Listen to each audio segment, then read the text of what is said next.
Welcome to the finale of the Smash Ultimate costume tier list. It's Halloween at the time of live streaming this.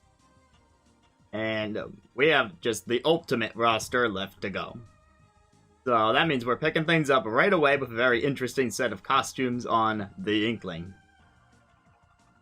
Oh, thank you Fluffy Shark for the raid, which includes Jesse Evil. Hello! Welcome back, Jesse, and welcome to all the first-time people in the raid.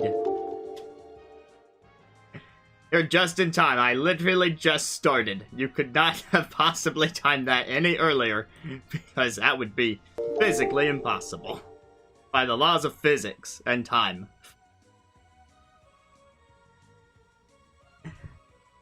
We are here doing the final bit of this tier list where I've been ranking all the costumes in Smash Ultimate. Thank you for the follow, Pink-Eyed Lycan.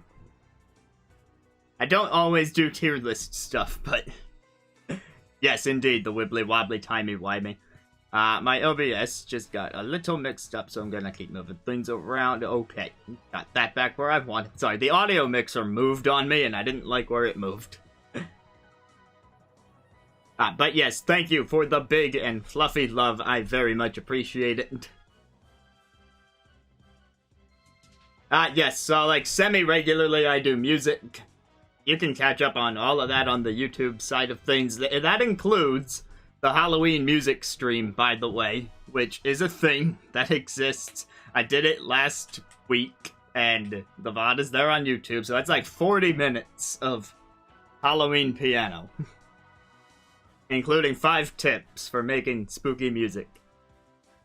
This month, for spooky season, I also streamed a full Luigi's Mansion 3 run, and a full run of Kid Dracula. You know, that Game Boy game. Unfortunately, no, it's mostly VGM stuff, but there's a couple originals in there, which I had to remix the originals, because they came from my album, which is another thing that exists, and... it's in the YouTube copyright system, so I can actually get copyright stricken by my own stuff. So I had to mix it up. But I did it. I dodged my own copyright. I'm real smart.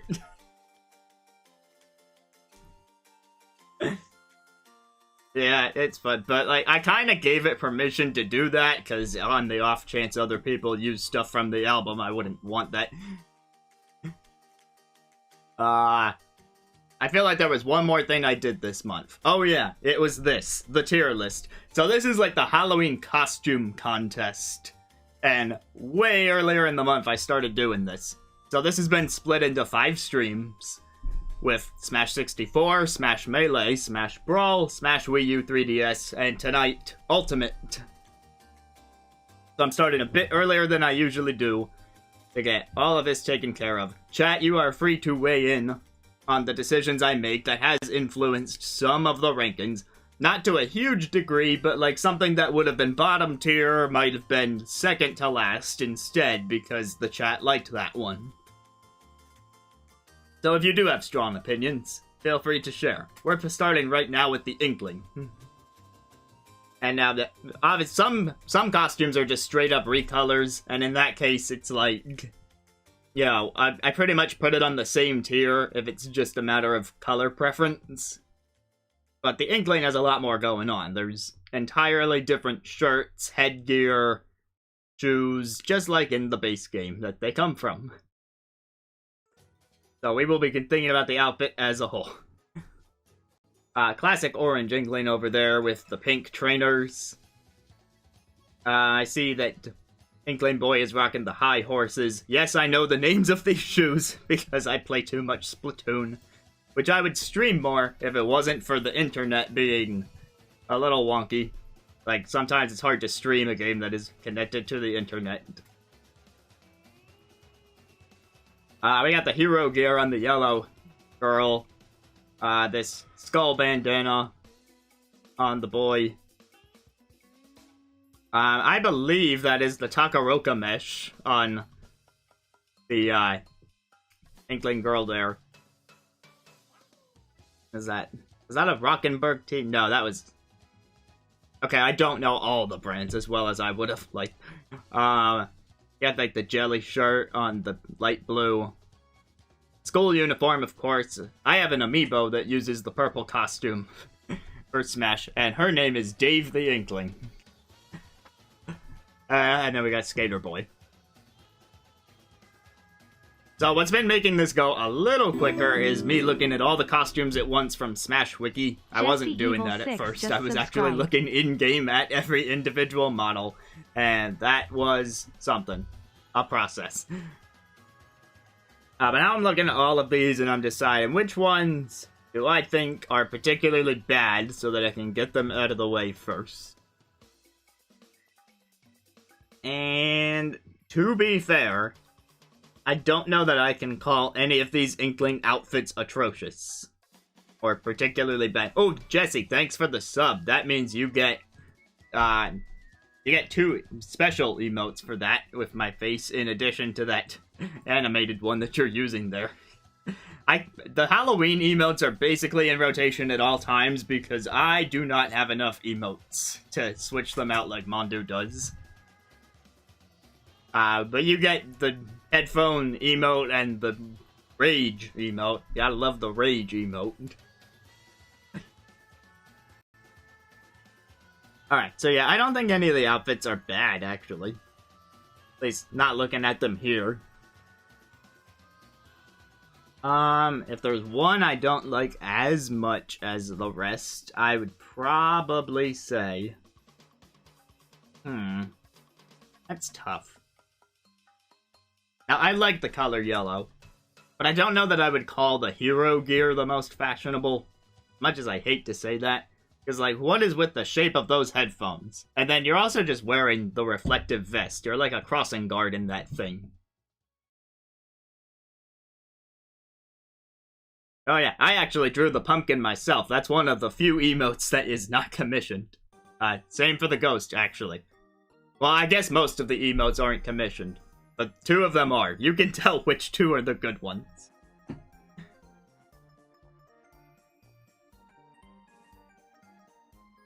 So yeah, we got crossing guard. I'm not huge on the skull look, but I hesitate to call it bad at all. Like, the boots are pretty decent. You got the green puffy shirt to match the green aesthetic of the rest of the Inkling, and like... Yeah, it's a very bold statement to go in with that skull bandana. Not to mention, this is the Halloween costume contest, so... I tend to give a little more favoritism to the ones that are on the spookier side. Like, that skull is definitely that. Where I'm a little more torn is, like...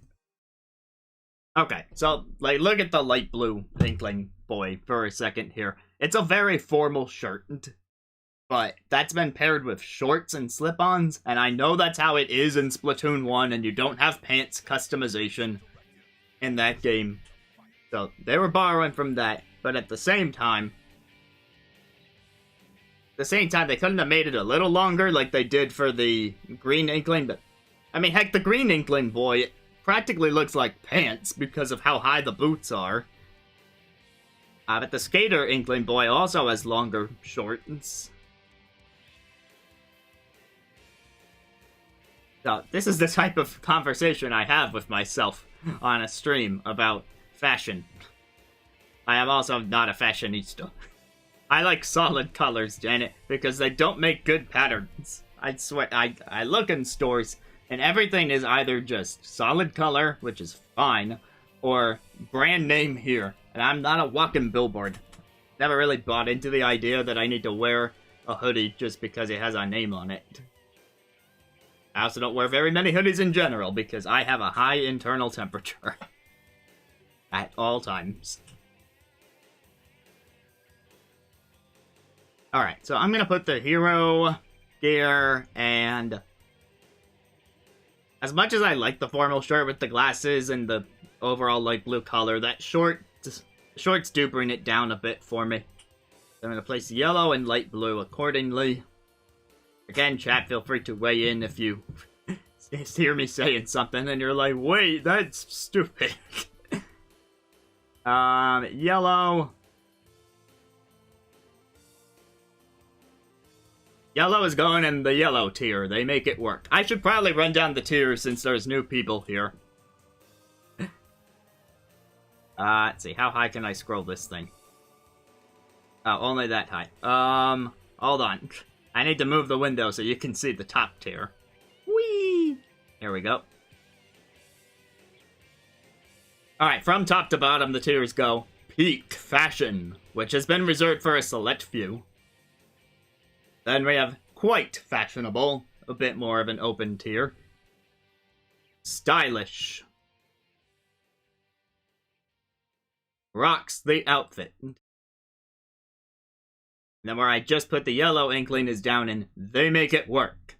It's like not a terrible outfit, but it only works within the context of that character. Then we have the negative tiers, which are not completely unwearable. And right below that, outright poor fashion sense. And the bottom tier, which only has 2 submissions so far, is affront to the eyes. So, there you go. That's where everything can be placed. The light blue inkling, I was saying... You know what, I'm actually gonna put light blue lower than yellow. It's not unwearable, but the shorts, man. Those shorts.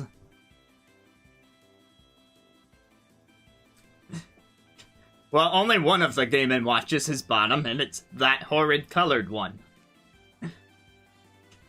Yes, that is the point of that category. That and that silver dark Samus is just, oh my god. When I got a close-up look at that during the first stream where we were doing Samus and Dark Samus, it was, oh my god.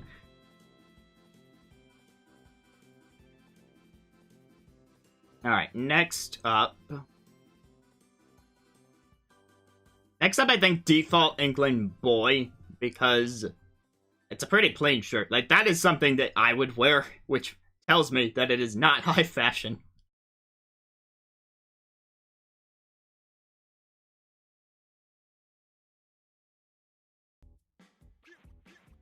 Let's see, you make it work, Inkling Boy. And Donkey Kong wants in on this discussion, apparently. Alright, now in that same vein, the pink and the dark blue. The pink and the dark blue are also pretty plain on the shirt, but there's a bit more going on with them, like, you know, Pink Inkling Girl has that brand recognition thing going on that I personally don't like, but at least it's something, and they've also got the hat. Like, the shoes with the black bottoms and the white tops, that's pretty sleek. Like, it's a bit more than what Default Inkling Boy is bringing to the table. And they also have the shorts that I really, really like from Splatoon. So does the yellow one, now that I look at it. But I really like those shorts that have the Inkling's pink color stripe on the side. Just a nice little touch. Alright, Skater Boy, on the other hand, if I zoom in a bit. He's wearing something called the Octo Tee, but the logo is hidden behind his arm in this picture, so just know that there's like silver studded stuff there and it's not a plain t-shirt. Are those the type of shoes that you would wear to a skate park? I feel like that's lacking coordination. I mean, I'm not a skater, so I don't know, but those look like, you know, loafers or almost boots.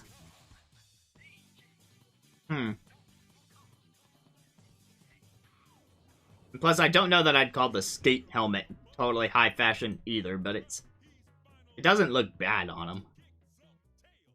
Let's play Skater Boy next. He's going into... I'm gonna call him a Roxley outfit.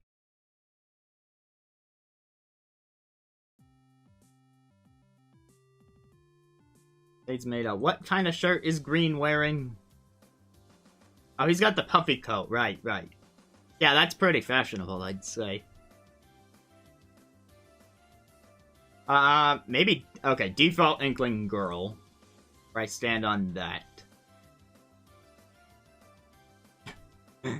Yeah, I've tried to be a little objective when it comes to color, unless there's a color clash between the character and their outfit, or between parts of the outfit, because, you know, ultimately, color preference is a thing, and if it was up to me, all the green stuff would be really low.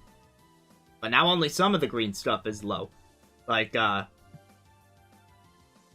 good example is, let's see, up here in Roxley outfit, I have 4 Toon Links, side by side by side by side, because it is the exact same outfit, just the 4 different colors for 4 swords. Green is the worst. Yellow is actually my favorite color, but I also have not hesitated to say, well, a yellow one kinda needs to go lower on this list. Like, I put Gold Dark Samus down here, I put Dr. Mario in yellow down here, Zero Suit Samus's yellow outfit. Of course that Game & Watch, it's supposed to be yellow, but my god, the yellow they chose.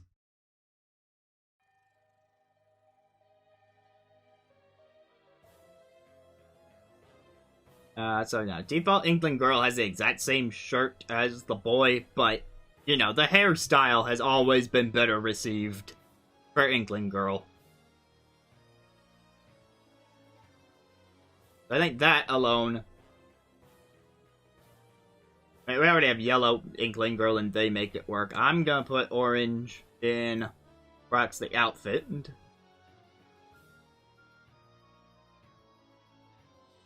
Now I'm gonna move pink up to stylish.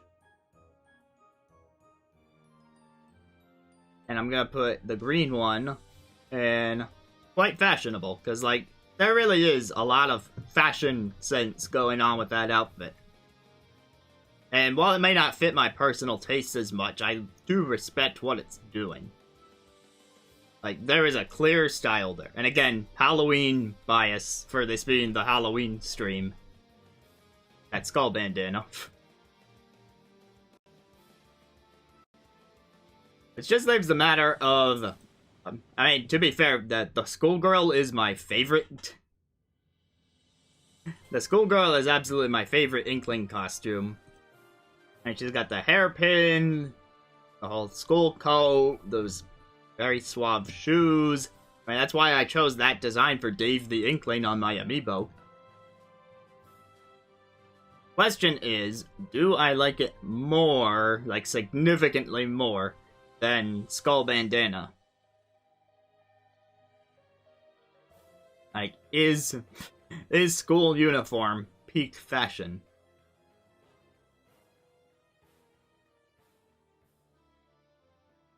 And since I'm not completely sure, I'm gonna hesitate to put it in peak fashion, because, you know, it is specially reserved for those special outfits. Also, pink Captain Falcon, I'm sorry, Jesse, I put in not completely unwearable. There he is.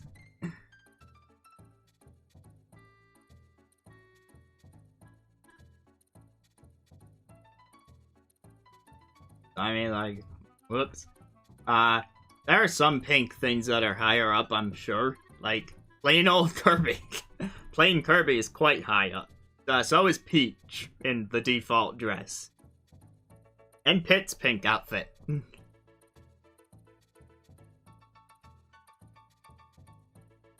It's varied from thing to thing. Well, I'm done with the Inkling. It's on to the big man himself, Ridley. So, in between these characters, I have to load a new page on the wiki. Sometimes it takes just a little while here.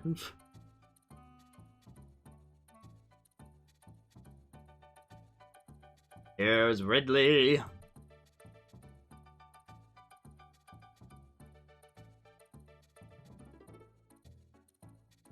How's that? A little cut off. Ridley. Yeah, there we go, Ridley.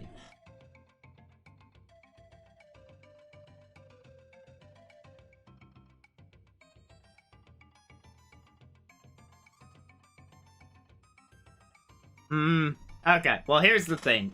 with characters like Ridley, they're largely one solid color, and it's gonna be more about how well the individual features work together with that color. So in this case, what we have to consider is things like the inside of Ridley's wings, any armor if we're talking about an Omega Ridley, and then also like the claws and the pointy end of the tail, which seems to be a different color in some cases. Not to mention his eyeball. I can't forget that eyeball. That fashion sense on the eyeball.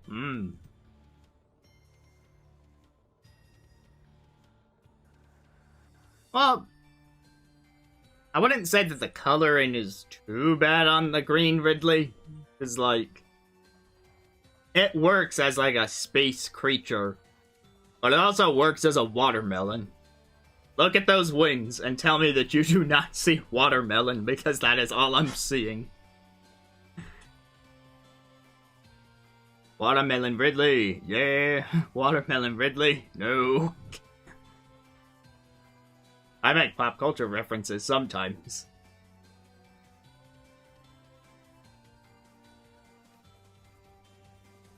We got default Ridley with the purple and the pink. I'm gonna do some zoom-ins here, so... Got, like, silver talons on default Ridley. Omega Ridleys. Got those orange wings, which are pretty striking against the purple, the dark purple of his skin. And then, of course, that armor has that same iridescence as the orange.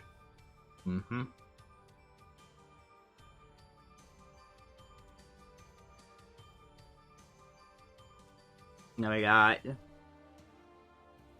So, red, blue, and green, they're similar, but I don't necessarily end up putting them on the same tier because there's differences in the tails, talons, and wing color. So, like, red is paired with orange wings, blue is paired with purple wings, green is paired with pink wings. So, yeah, those combinations are not necessarily equal. Whereas if it was all one color all the way through, that'd be totally different. Watermelon Ridley, yeah.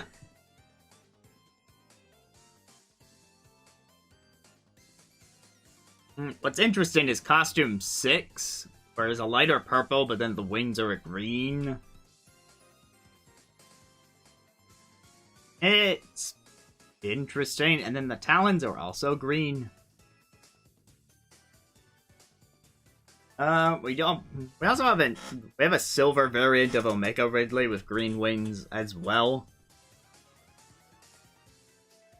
I feel like on paper I like costume 8, but looking at it closer now, it's a lot of gray.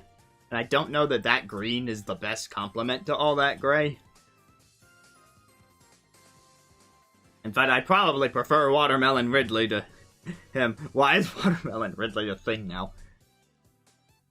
I don't usually end up having enough of an audience or have another person streaming to do a raid, but if I did do a raid today, then the message would have to be Watermelon Ridley. I can at least say that much.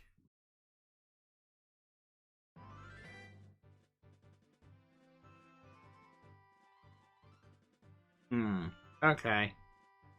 So, looking at everything, the number one thing I'd say is that I think I know which Ridley's my favorite. It may not be the one you expect. It's not Watermelon Ridley. That one's not the top.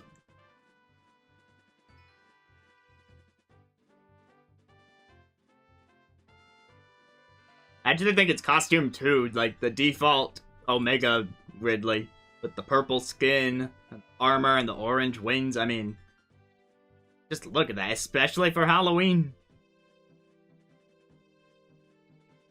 I am going to consider it as a candidate for peak fashion. That is how much I am looking at it right now.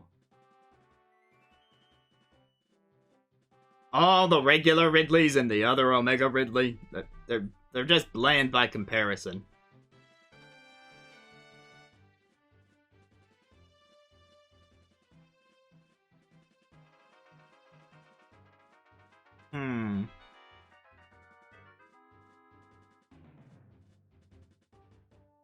Alright, so where to put things?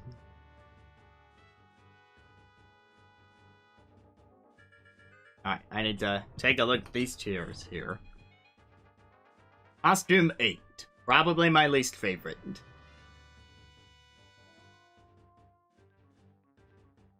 But is it completely unwearable?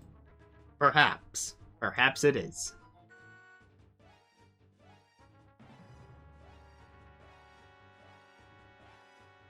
What are my other options here? Ones that I don't like as much. Default Ridley's alright. You know, like, there's a reason it's the default design. A lot of times, default designs end up on higher tiers because they were designed that way for a reason. Not always the case, but I think in Ridley's case, that logic holds up. The purple of the pink wings is pretty classic.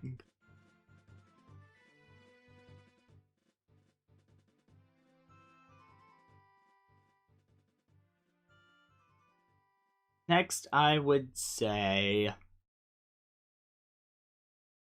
after costume 8,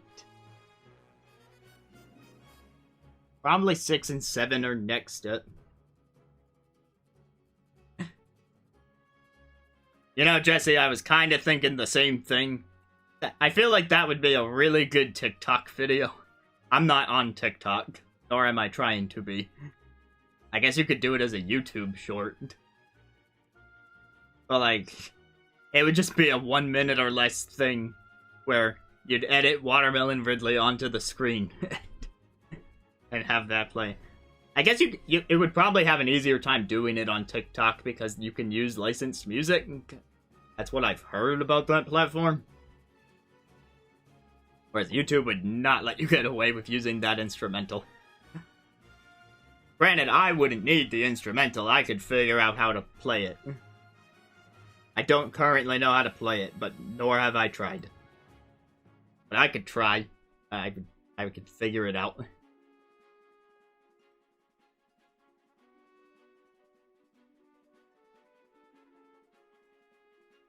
Alright, I'm gonna stick gold down here in poor, and I'm gonna stick light purple up here in not the worst.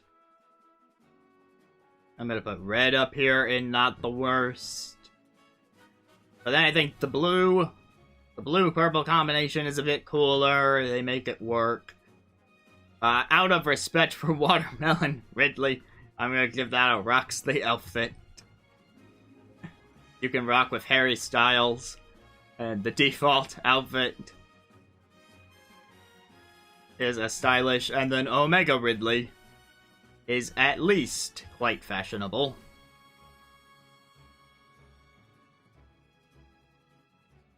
Do I think it's peak fashion? Is it on the same tier as some of these other lovely outfits that I put in the top tier? You know what? Yes. I wasn't completely sure about Schoolgirl Inkling, but Omega Ridley, you have my vote. You are the top man, my man. Well, one of the many top men or women on the list. Let's see, who's next?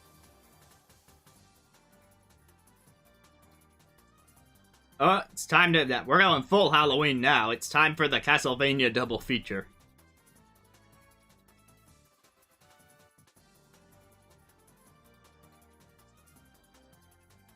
On to Simon. Has it been a half hour and I've only done 2 characters? Oh boy, this is why I started early. Because I am finishing this tonight. I'm already on to Simon.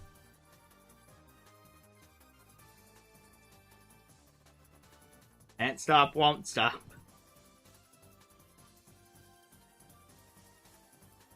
Alright, Simon has the exact same legs in every single image, and none of them are covered.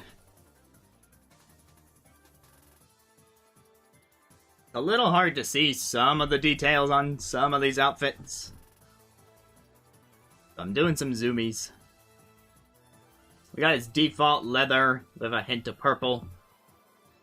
Then we have this reddish gold color scheme. And then we have the goldish brown color scheme. Then we have red on black. Little tiny hints of lavender around the ankles and shoulders and groin. Then we have the blue and silver. Also note that the hair color is changing on some of these, so that does play a role.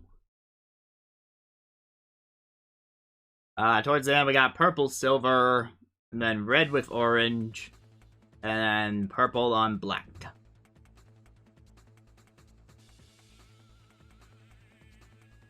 You know, Nick during one of the other streams was also saying that he's pretty big on the red and black combo.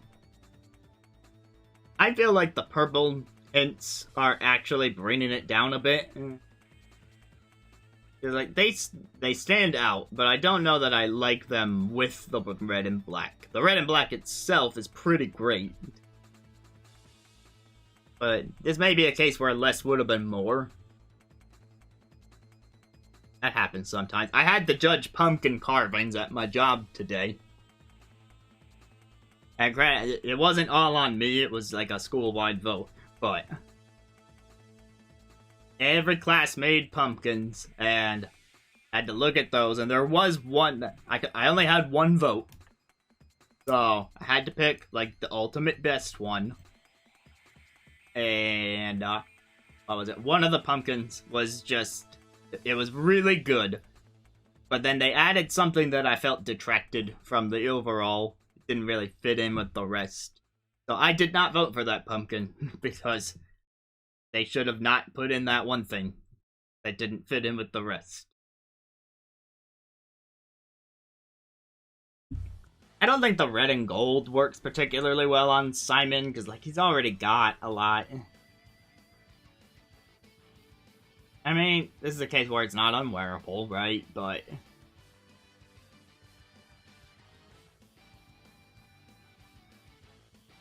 there's just so much brown wherever you look at Simon, because he's got his tan skin exposed everywhere, and a lot of the costume is ultimately leather.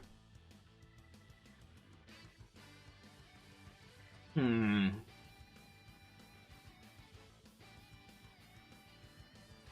also not crazy about that midsection on the blue and silver vest.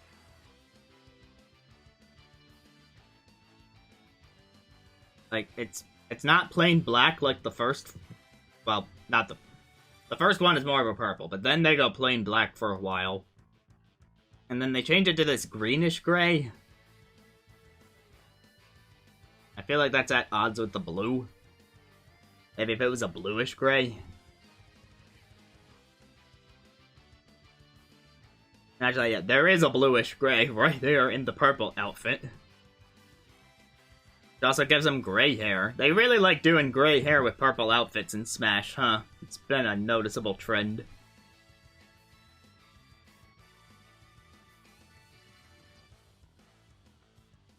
Red and orange is eh. I think the blue and black is decent. There's more cohesion here.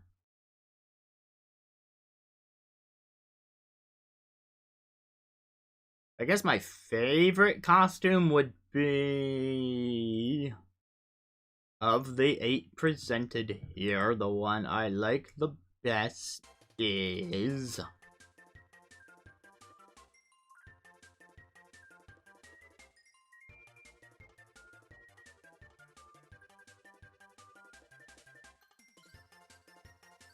Ah, man, that's... okay. I might be contradicting myself, because now I'm leaning towards 4. Either that or the default.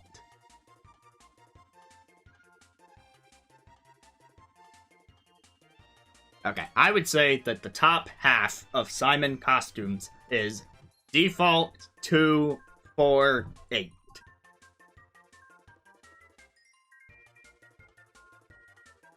And the bottom half would be 3, 5, 6, 7.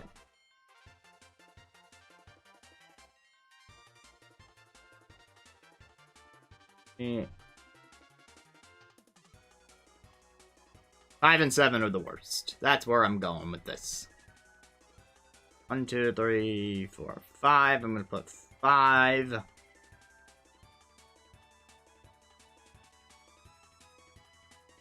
Five down into the port.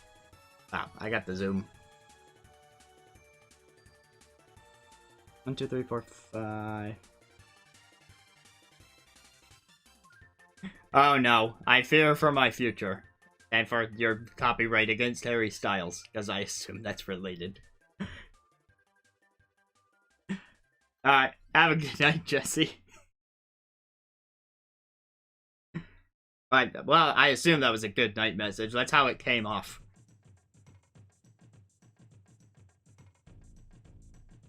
One, two, three, four, 5. 5, 7. 5 completely unwearable, or is that just... No, I'm gonna call them both 4.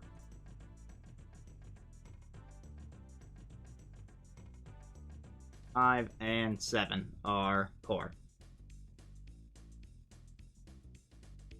3 and 6. That 6 is not completely unwearable. I mean, like, there's something to the purple silver.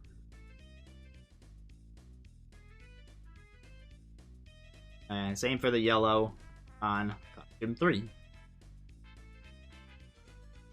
Costume 8, he makes it work.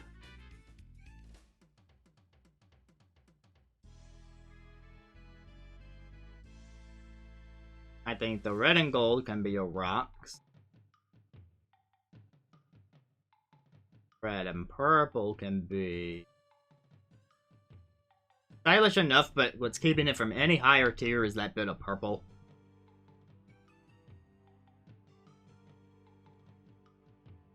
And I don't think I can even put the default any higher than that, so I'm putting it on the same tier. Oh, okay. I'm stuck with you. That's great. I mean that. I mean the part where I say it's great. You know me, I joke.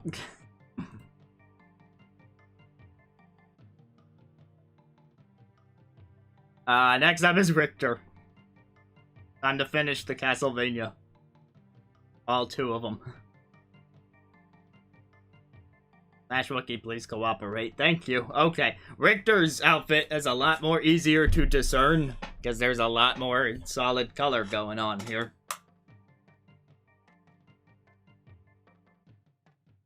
Like, yeah, Simon's outfit was a lot more intricate. Richter is largely just a plain color overcoat thing. Pants, boot, a belt. The headband... Oh, the headband does change colors sometimes. Does the wristband change colors sometimes? Yes. Okay, so some of these have slight differences from each other. I'll need to keep an eye on those. So let's see, we got the blue outfit with the white touches. And then we have what is ostensibly just a recolor to red, but... Well, the red outfit comes with a black belt instead of the white belt from the original outfit. I feel like that's a notable change. Like, it does change how you'll view things. Purple outfit goes back to the white belt, but the boots seem to be a slightly different color. And also the pants are gray instead of white.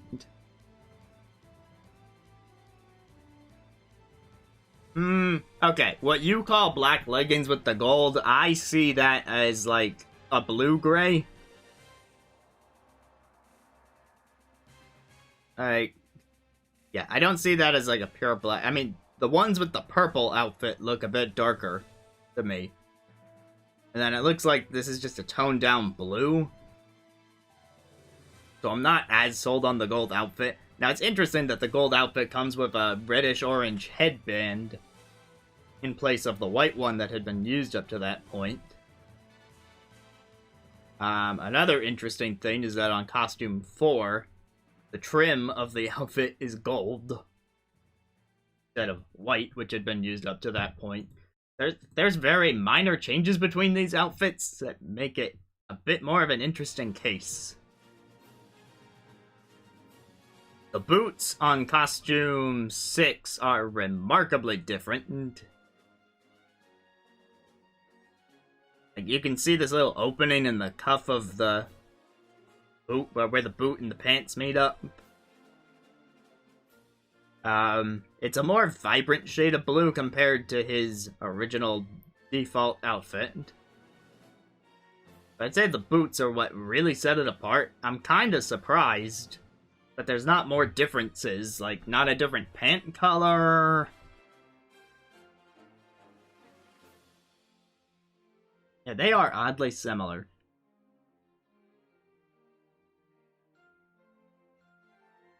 I'll have to pay close attention to the boot. Oh, the belt. The belt is different. This one has a brown belt. I'm like, there has to be something else different, right? Then we have a black and gold outfit with some brownish pants. And then finally we have Fire Richter. I didn't know Richter was a Mario character. But there's his fire outfit when he grabs the fire flower, just like Peach and Rosalina. Got a nice white dress with a red trim, as to be expected.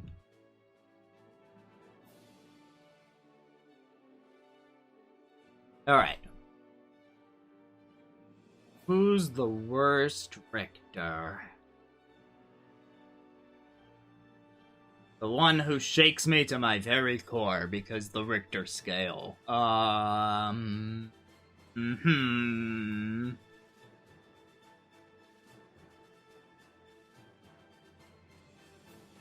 Which Richter is being kicked off The Bachelor? I don't know.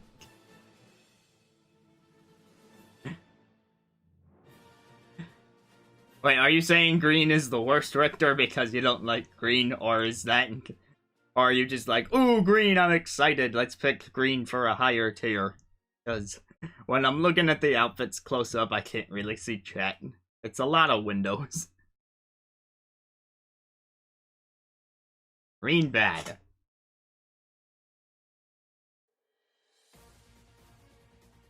I don't know, I feel like the gold trim makes it something a bit more interesting.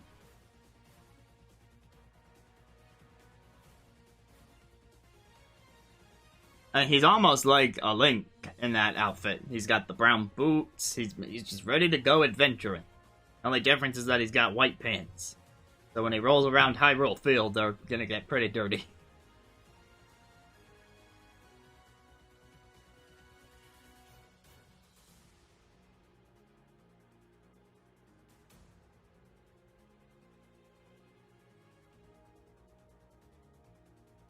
So I don't think green is the worst.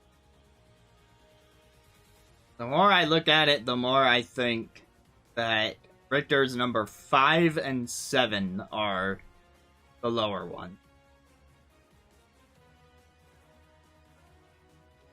In the case of 7, it's because the black is backed by all that brown.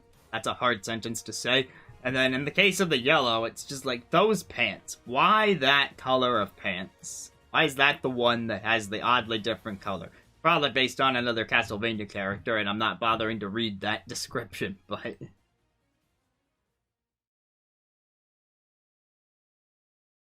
Now, green bottom, yellow and blue make green. I mean, I respect the different headband choice.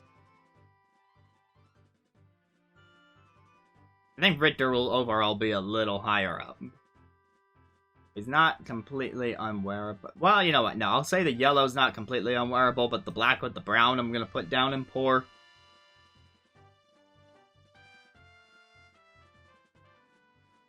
Green, I'm actually gonna say makes it work.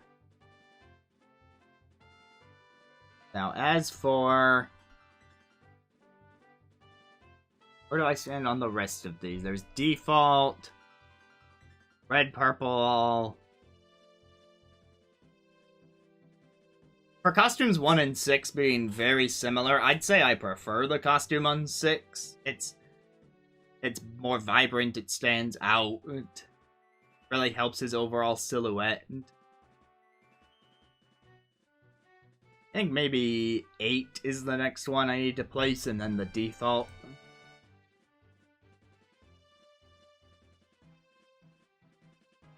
Eight makes it work. Default. Crap. Or maybe default makes it work. And I still have 3 more of the.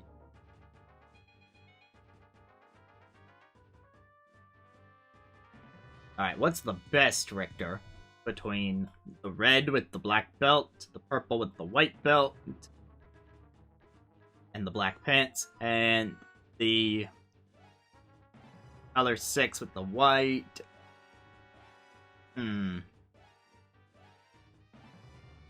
While I think about that, I'm gonna change the song because I swear we already had Termina Field. Oh, Hyrule Field.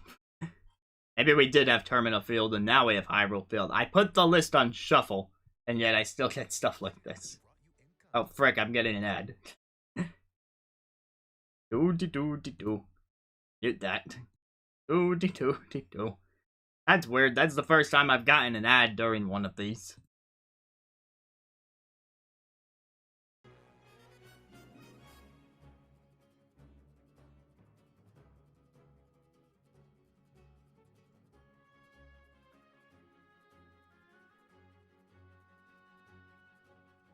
You know what? I think I will agree with the purple on the basis of the pants. It's the only one that had, besides costume 8, where he's got black pants, and I think the black and purple combination works well. And then you got the white trim to accentuate the hemline and the waist for the belt.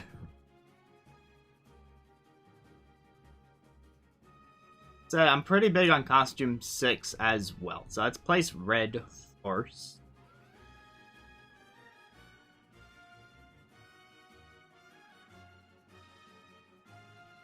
Red I will put in rocks.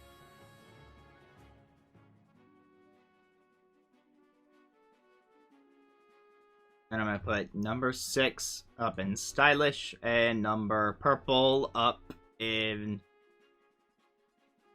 Oh, that's also... I meant to put it in quite fashionable.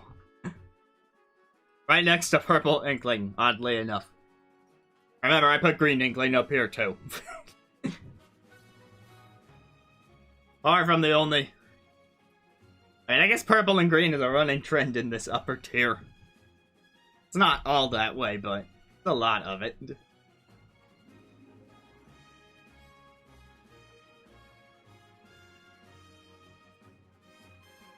Alright, can King K. Rool be the king of fashion?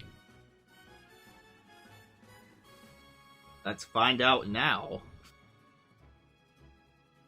Worth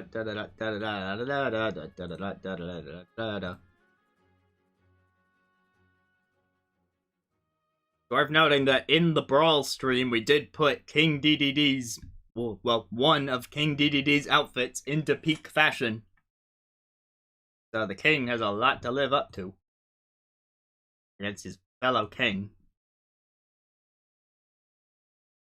So we've got the scales, the belly armor, the cape.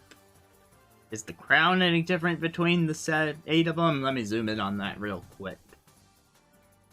The crown looks to be an exact match, so no worries about the crown, but we can worry about the wristband. Although those should just be matching the plate armor in all cases. Yeah, okay. So, scale, cape, armor. Which combinations of those are gonna work? Oh, there's also a little brooch. I forgot to mention the brooch. Some of the brooches are different colors.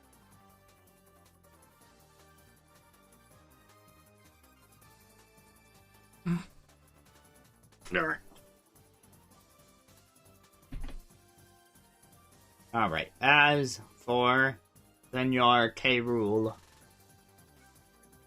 I don't think he's going to top DDD, unfortunately.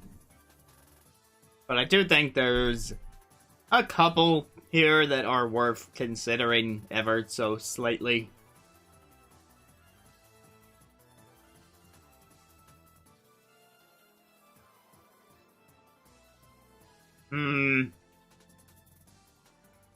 Alright, I know which one's my favorite. I have picked a top K rule.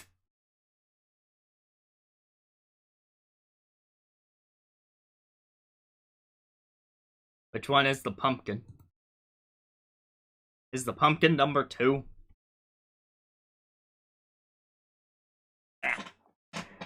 Woo. Or are you thinking more like a yellow pumpkin?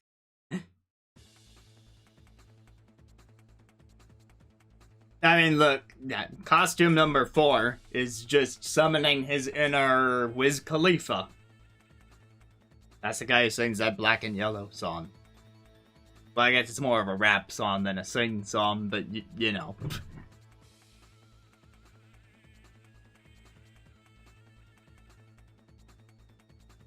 Let's see. So my vote for top K rule would have to be K rule number 6. Got the black scales, and then this sort of burgundy cape, the purple jewel to match.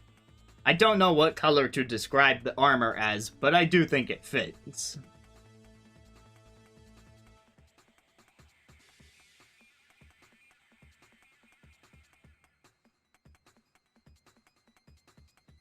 Let's go ahead and place you, good sir, into the quite fashionable category.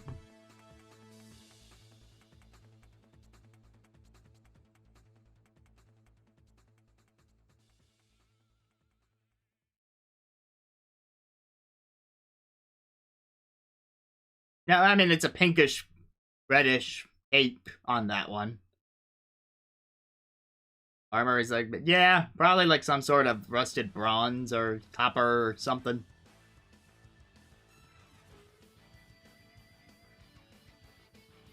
Are there any like any other really good K rules?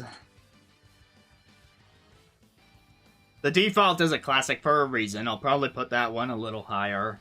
Not higher than the black, but like higher generally speaking. And costume 7, not the worst, I don't think.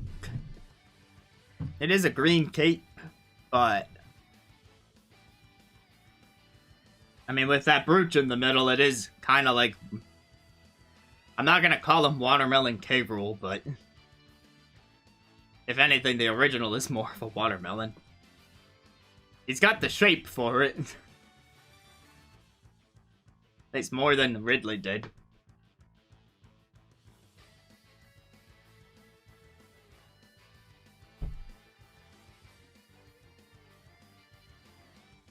So, alright, which skins are gonna be, like, top barrel?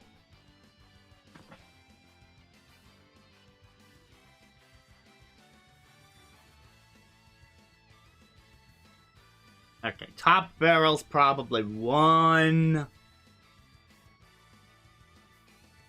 Obviously 6. Maybe 7.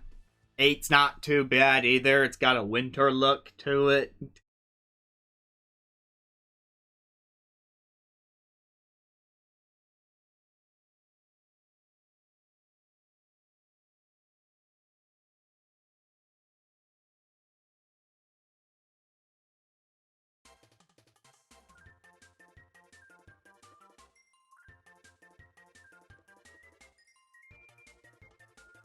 Five, 2. Now see, interestingly, I'm not as keen on 5 or 2. But I'm more keen on 5 and 2 than some of these other ones. It sounds like we can agree that 3 and 4 would have to be, like, bottom barrel.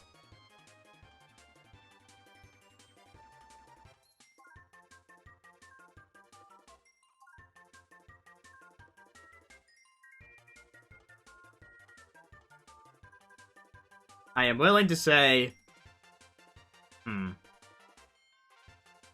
Let's just put these in 4. I was almost willing to say something, but then I did not. I guess I wasn't willing to say it after all. Pink works better for me than orange does. I'm gonna say orange is not completely unwearable, but pink will be a little higher than that.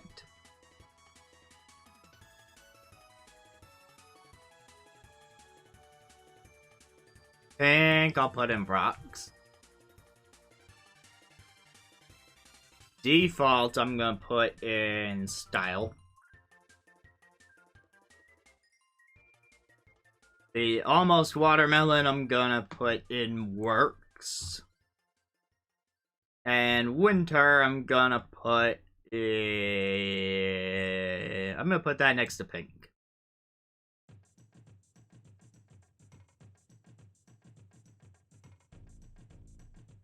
Yeah, true, but you gotta be ready to dress for winter once the fall is here. Is what I would say if we didn't keep having 70-degree days in New England. It's not supposed to be warm, but it keeps getting warm.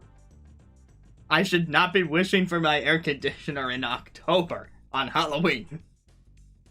But here I am. Ay. Hey, who comes after K-Roll in numerical order? Isabel! Oh boy, Isabel. Isabel. Guys, it's Isabel. Isabel. Did you know that Isabel?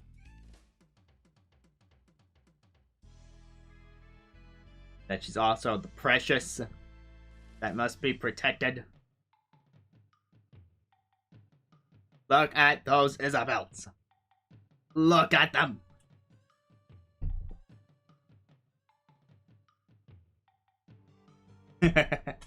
Psychological warfare for anyone choosing Isabel.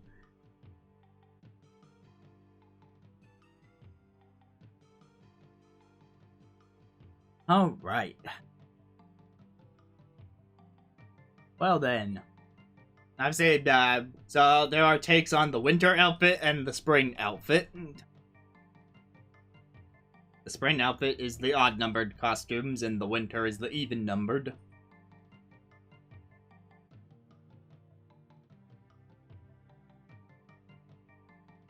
I do like a lot of these outfits. Kinda hard to go wrong with Isabel.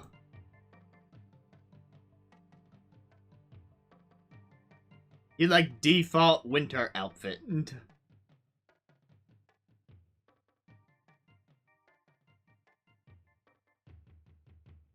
It is a really nice outfit. They made it that way for a reason. But I would be lying if I said it was my favorite. Because my favorite has to be 4. Like that red outfit, the Happy Home Designer-ish take on the outfit with the black skirt and her darker hair.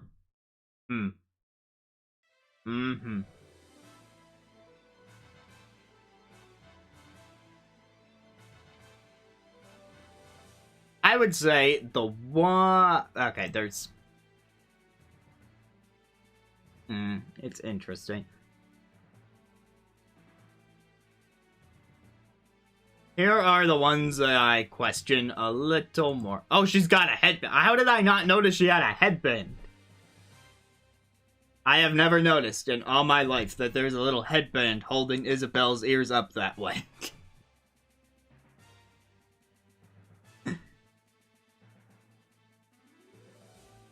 It seems that the color is meant to match her little bow tie in the front of the outfit. Okay, yes. Yes, it is.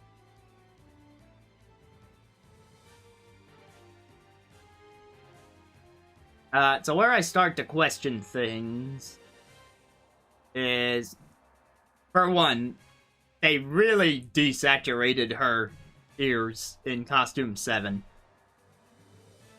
Which, I know, like, toning it down to fit more with the black and white outfit, I get, and the black and white outfit is fine. Especially with those gold buttons and that red tie, but... Well, it's not even really a red tie. If you look at the headband, which is meant to match it, it's not very red. More of a brown, I guess.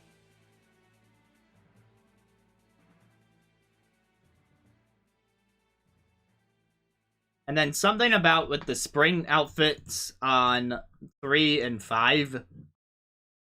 Something about that. There might be just a little bit of color clash going on. Maybe not as much on 3 as it is on 5. But on number 3, where I feel like there's a bit of clash is in the lining of the jacket. Like the darker color that you can see on the button area as well as the front pocket. I feel like the front pocket color really stands out there too much for the wrong reasons. I mean, even on the original spring outfit, I would kind of argue that it works a lot better on the winter outfit where the shirt is already a solid color. But because the spring outfit is plaid, that pocket is a little more weird.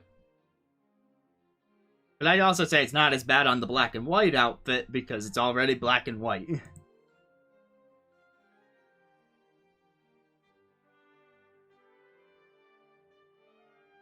Alright, so what's worse?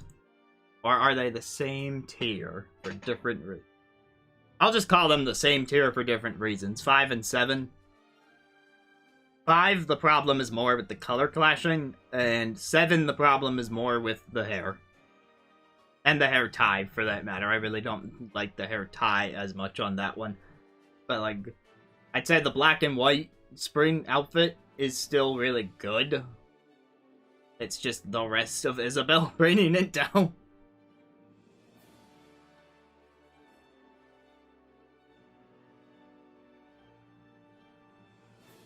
But I am not going to call...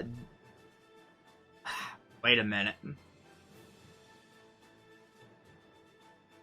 No, I changed my mind. The black and white is not completely unwearable, but based on the names of my own tiers, the clashing is a bigger problem. It's more a problem with the fashion sense. So, purple Isabelle's going down there. Pink Isabelle can join the gray one.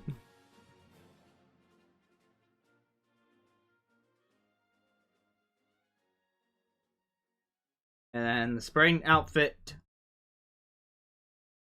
I mean, let's be real, she rocks that outfit. Just leaves the winters. We both agree that 2 and 4 are higher up on the color spectrum for Isabelle. Green is fine on her. Absolutely fine. Like, she does green before. It's even the skirt color on outfit number 2. So I'm gonna take green and put it on a tier somewhere.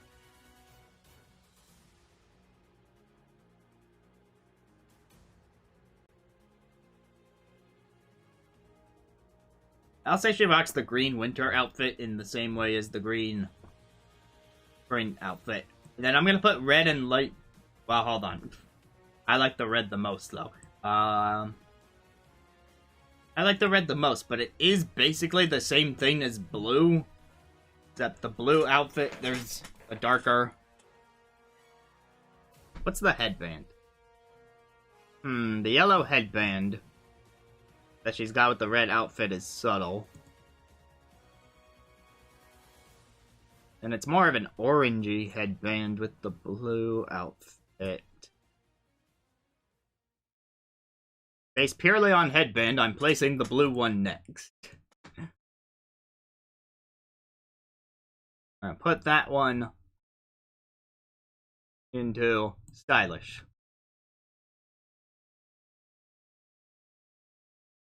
And then I'm gonna put yellow and red together in red tier.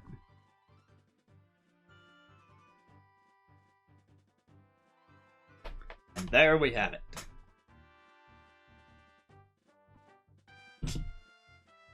Thanks for coming out, Jesse. I'll still be doing this for a little while, but you enjoy the sleeps.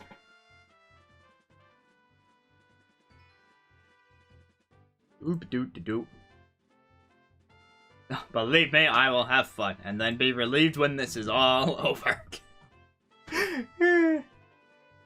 Hey, well, Isabelle's a dog. So, if you're more of a dog person, that's great. But now we're moving on to the cat. The cat, the one and only cat in Smash. Is he the only cat in Smash? I have to think about that statement now, because I don't know if it's true. But Incineroar is next. This was the last character that was introduced in Ultimate's base game, so you know we're getting close. Got all the DLC, but we'll get there. It's fine. Can Smash Wiki stop going back to pages that I'm done with? That'd be great.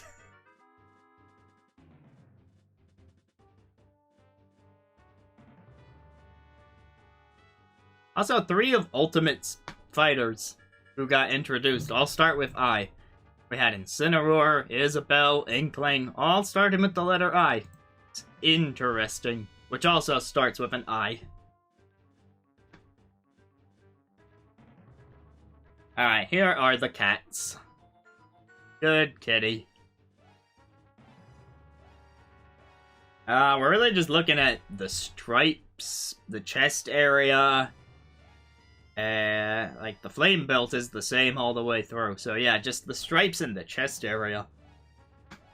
How well do the 2 fur colors complement each other? And with the I guess 3. How well do the 3 colors work together? Is really all we can say about Incineroar.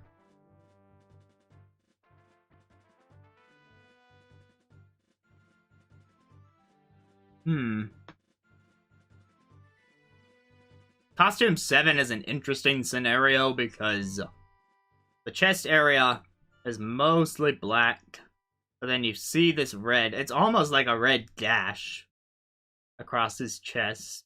It's obviously not that, because then you see the inside of the hand has the same fur color. Just like how the...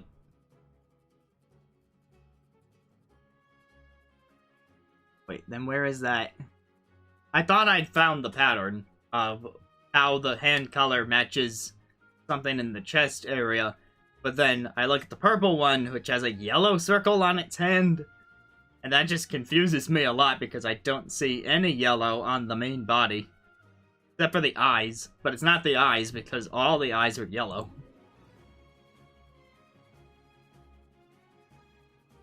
This is wild.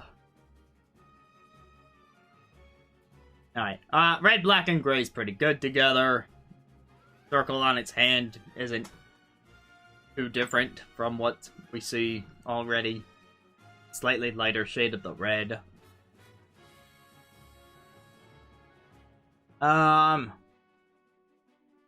Green makes him look like a space creature, which is decently fitting for Halloween.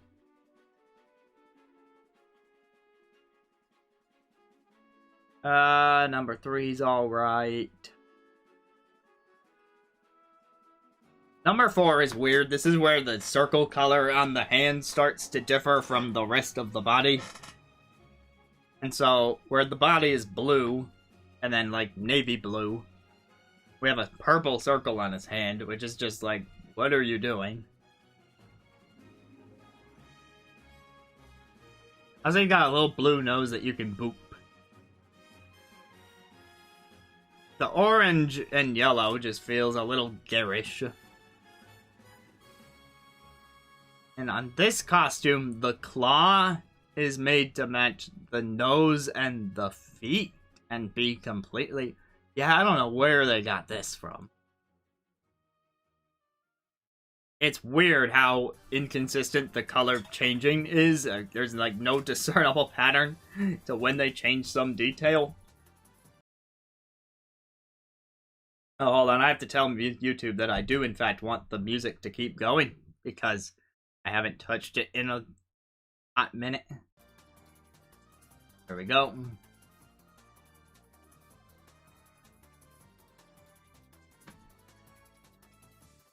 And of course, Costume 8 is Fire Incineroar, which is really weird because he was already a fire type, but that's the Mario Fire Flower color scheme again, right there. Okay, so which ones are the bad kitties? I don't think there's a doubt in my mind that number 5 is the bad kitty. The problem with Green Incineroar is that it goes kind of against the Flame Belt. And like, number 5 should make sense because orange and yellow for fire, but it's this darker gray that permeates the design that I am just not driving with. Other Incineroar costumes don't do that. It's probably made to resemble another Pokemon thing, but it's really weird looking. So I don't like how the fire belt looks on green. It's fine on blue, because orange and blue are complements. You can have blue fire. So I think the two worst ones are 5 and 8. But I give 8 a little bit of an edge. No, screw it. I don't give 8 an edge. I love how I keep saying things, and then I'm just like, nah, I was wrong. That was stupid.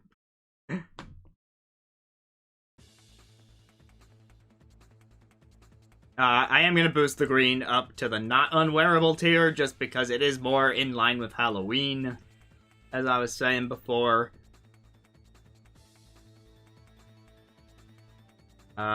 Blue, I'm going to feel like the same way.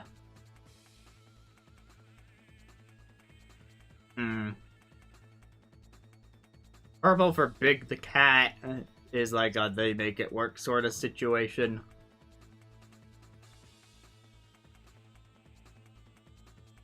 Now, the black one is interesting, because with the red dash and the red circle on her hand, it's a bit more of a statement piece. And then, like, the flame belt really stands out on that one. It doesn't stand out as much on the original design. But on these other darker colors that I like, number 3 and number 7, that's where the flame belt really gets to shine. So I'm going to place the default Incineroar next.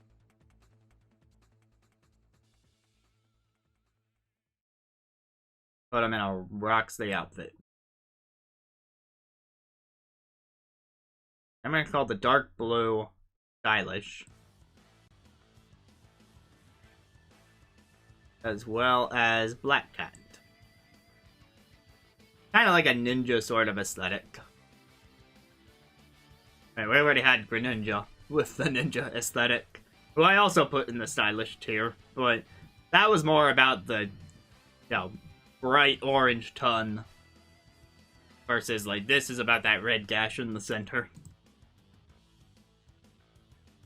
Like, there's something nice about having that burst of color on an otherwise pretty black piece of fashion.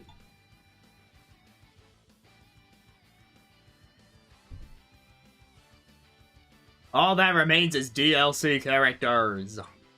Woo! And so, introducing Piranha Plant, who was technically supposed to be in the base roster, but then they had to delay that launch, so if you pre-ordered the game, you'd get him for free, but if not, then you had to buy him separately from any sort of Fighter's Pass.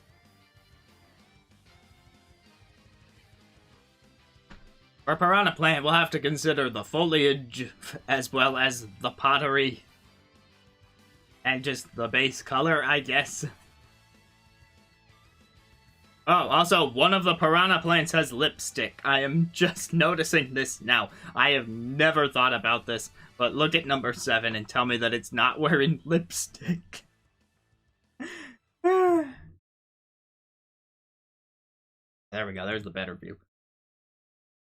Yeah, number 7 totally has lipstick on. Kinda garish, actually. Seeing the pink lips on this thing. I much prefer the white lips.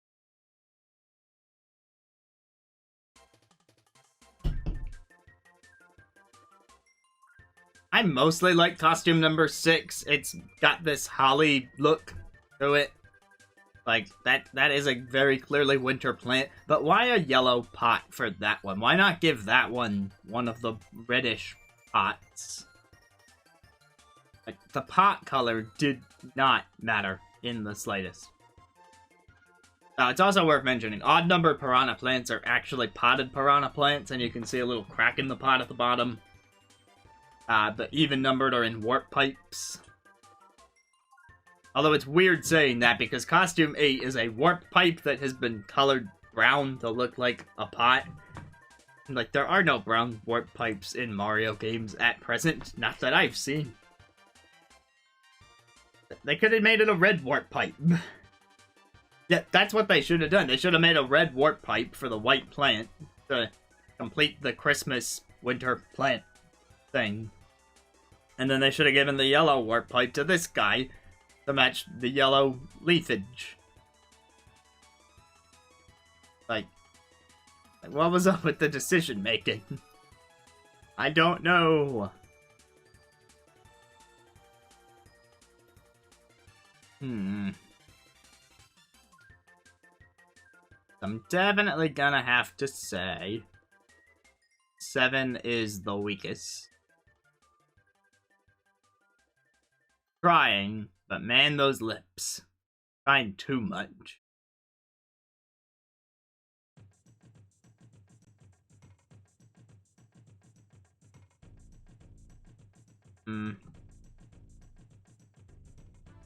Now, which other piranha plant has, like, the crispy leaves that are ready to advance into the top half?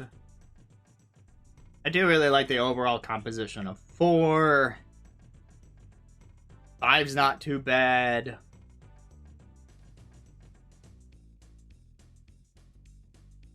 Say 4, 5, and default are the best of the bunch here.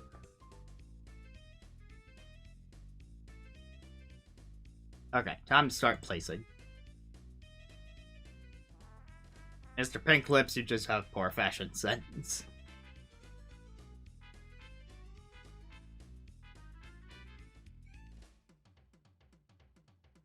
Same for you, Mr. Yellow Pot for the winter plant.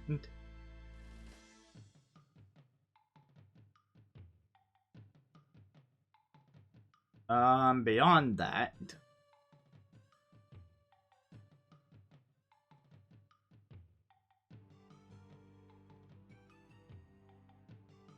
On that, I guess I would have to next say that blue is not completely unwearable, but like it's really irking me how it has that pot being the way it is. I mean, the pipe being the way it is.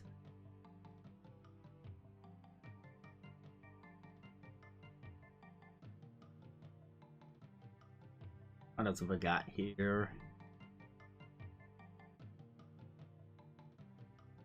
Also, the green one with the yellow stem, that's just... yeah. I probably like the blue one more than the green one with the yellow stem, because... I'm gonna move the blue one up a bit. Because there's more color contrast going on there, like... There's yellow, blue, and green all to complement each other on 8, but on 2, it's just a lot of green and yellow. So much green and yellow. I don't like a lot of yellow at that.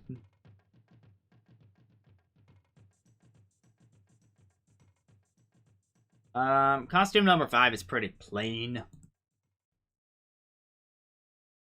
Not bad, but it's not impressive. Let's go in right there. Make it work. Oh, something yellow.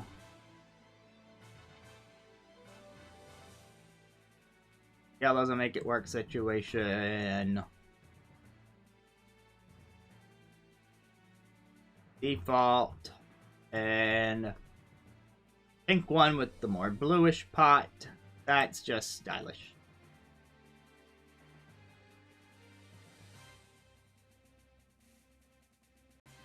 Right, now onto the Fighter's Pass. We are almost at 90 minutes in, but we're on to the Fighter's Pass. Joker from Persona 5 come up.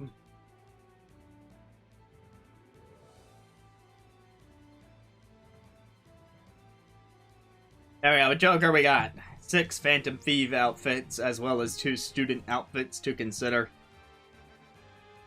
This will be interesting as I have now actually started playing Persona 5 since that came to Switch. I have a lot more context for Joker now. As well as the remixes they gave Joker and Smash. Like, I appreciate Behind the Mask a lot more now that I've heard how it's used in-game. So I got his standard black outfit, white mask, red gloves. Then we have a more purple take on that same outfit. A blue take on the outfit. Yellow take on the outfit, which keeps the pants black. That's an important distinction. Same for the red variant, which also keeps the pants black. Because purple and blue, they recolor the pants to be more purple and blue, respectively. And then we have Fire Joker. Haha, haha. Now, I feel like this costume is a reference to something, but maybe I haven't gotten that far yet. But it's inverted, at least, like with white and red. Like, I don't know, this feels very in line with the Persona 5 style. The hair color has changed to brown, so that's why I think it might be a character I haven't encountered. And I'm not going to read the wiki description to find out. And then we have student outfit, like the winter uniform in black and white.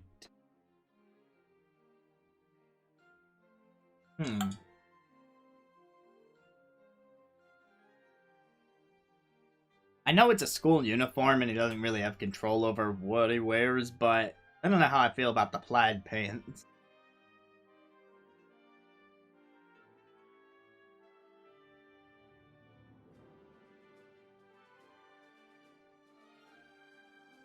I mean, I do think the purple looks pretty sleek, but at the same time,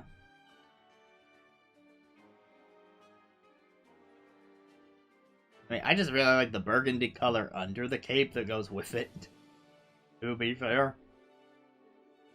At the same time, I think the lack of contrast is something, because on all black, I get that. Like, you're a Phantom Thief, you're supposed to be stealthy, all black. I've had other all-black outfits that I've put into higher tiers at this point. But it's a little different when you're talking all purple, all blue. And then right next door, we're seeing yellow with black, red with black. There's more contrast, and I do really like how 4 and 5 look as a result.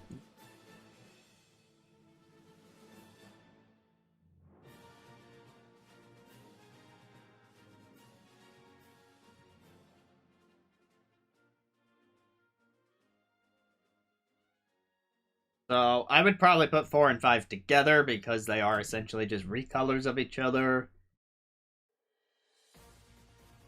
I mean, heck, I'd probably... got black gloves on that one, but he's got red gloves on his default outfit.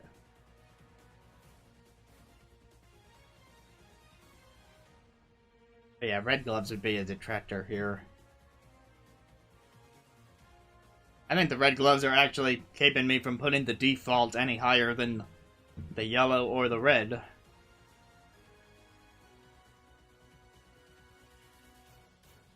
And I understand the style of number 6, but it's...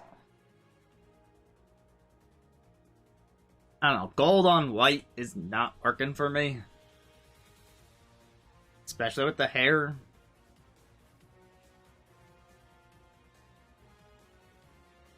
Not terrible, but it's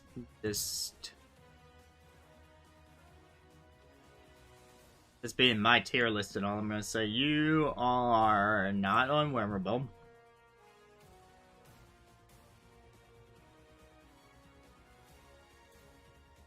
And I think I'm gonna go the same for black student outfit. I think the white student outfit is actually a little better, even though that's not the one they went with in game.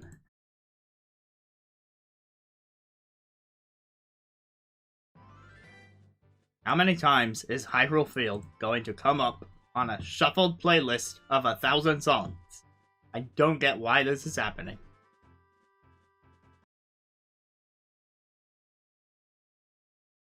I try... Oh, we've already heard that one too.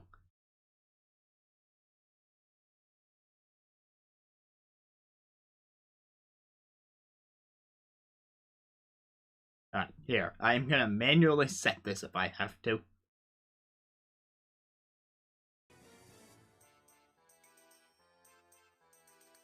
Alright, so again, I'm gonna put the white one a little higher than the black one on the student outfit.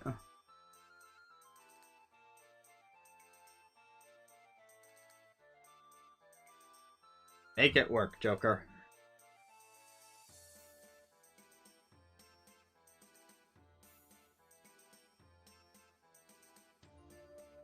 I'm gonna say the same thing for blue. I put purple and default a little higher.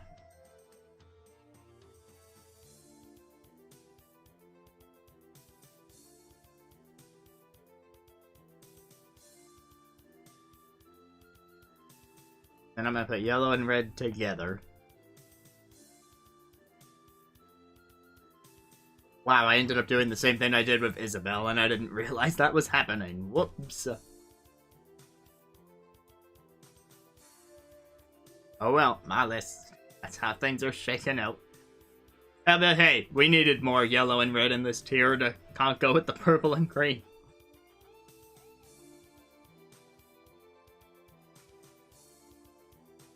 Dragon Quest Hero is going to be an interesting case because they are all totally different from each other.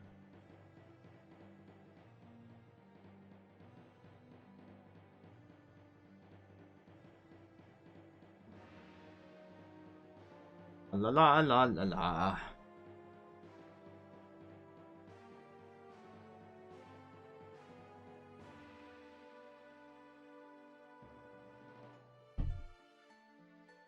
Alright, Hero, as we know, we have 4 different appearances of Hero.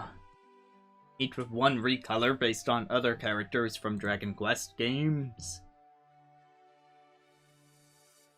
So we got the default appearance from 11. As well as the default appearance from 3, then 4, then 8, and then recolors of those respectively. So, looking at it, I mean, the Luminary is not winning fashion awards anytime soon.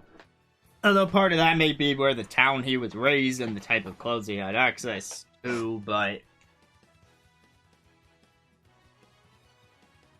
I don't know. On the whole, I just would not call it the best outfit ever. What's really driving me is the shoes. Look at those boots that Luminary is wearing. I mean, they kind of match the side bag that he's got. But on the whole, I don't know. Then there's Erdrick, purple with the burgundy cape. And then, are those pants or are those his legs? And then, is that an undershirt or is that his arm? It looks darker than the skin on his face. So I'm gonna say that's pants and a shirt. That also feels a little weird. So Dragon Quest IV Hero has this teal and brown look going on, which I gotta admit, I kind of respect. It's probably my favorite of the first 3 in terms of raw fashion. But you know, 8 is also looking pretty sleek over there. And look at that spiked shield, that long, illustrious coat. Like, not to mention the hairdo on 8. But then, do the recolors fare any better? And on Luminary, I would say it's a little awkward looking. Is it better than the first outfit? No, it's not. A bit more awkward looking. Erdrick in mostly white with a purple cape. That is a choice that was made. Against this white background, it looks like he's hardly wearing anything.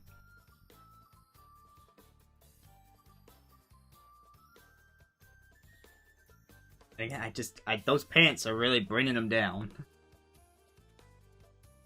4 is recolor with the orange. It is a lot of orange.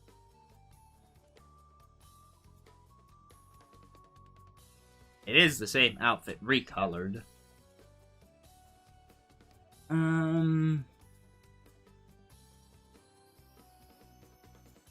I don't know, something about it doesn't jive in quite the same way as the teal did. Did they give the outfit a trim when it didn't originally have one? I'm not detecting a trim color on the teal portion of the outfit, but then when you go to costume 7, there's a gold trim along the entire blue portion of the outfit. That is some detail, but I don't know that it helps his case. And then 8 in a light blue outfit, I gotta say, still looking decently sleek there. But there's less contrast. It's more of a solid color, because you got the same headband color as the coat. Whereas here, the coat, the undershirt, the bandana, they all work to contrast each other. I'm gonna put 3 and 4 a bit higher. I should say the costumes 3 and 4, not heroes 3 and 4. Realize those numbers are, in fact, the same. 8 is quite fashionable. And 4 is... I mean, 3... Costume 3 from Hero 4 is... Why did they number it this way? I'm gonna call him stylish.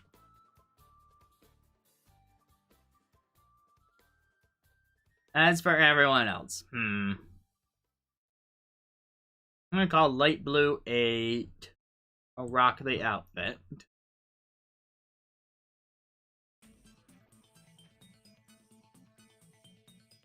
Erdrick.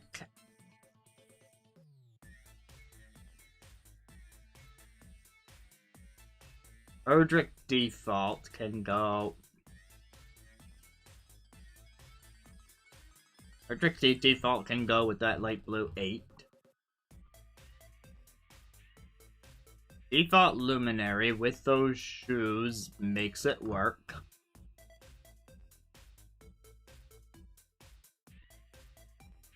Red's not completely unwearable.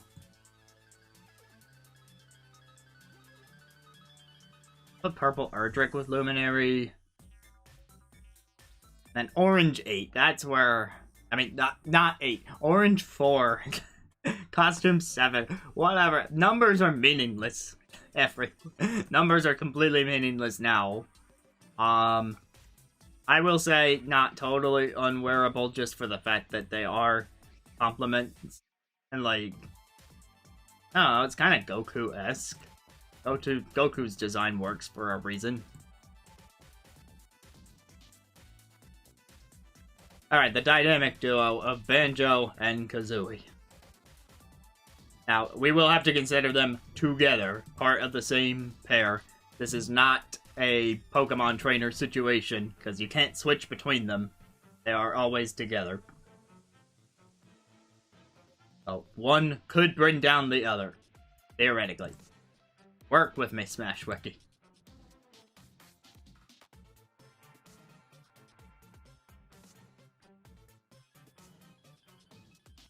Alright, now, my favorite Banjos have always been costumes 4 and 8. Like, 8 especially for this particular tier list, with doing this on Halloween, the fact that they're modeled after Grunty. Like, it works really well. The shorts even have stripes, like, they really went all in on that whole thing. I call them peak fashion. As much as I like Purple Kazooie with this particular reddish brown shade on Banjo, don't know that I would call them peak fashion either. What else do I have up here?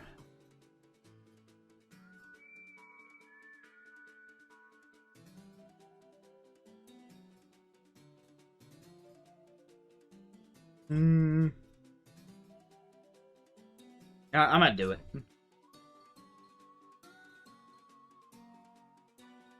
So, Banjo's made his way up there, but I'm gonna call number 4 still quite fashionable. Fits very well within my taste.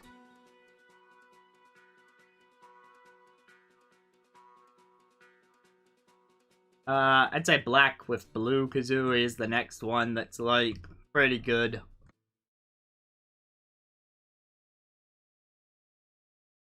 Pretty darn good. I'm gonna give that one a stylish.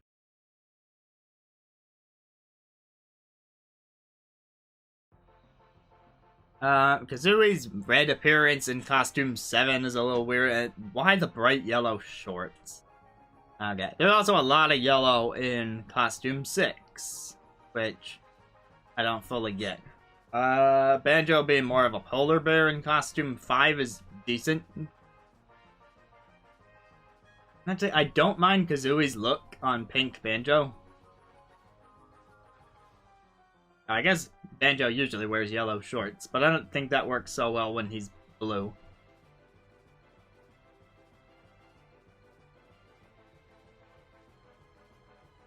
I like the default more than the pink.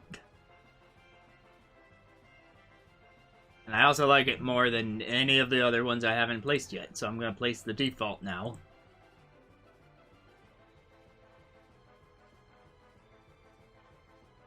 Default can go into stylish with the black and blue.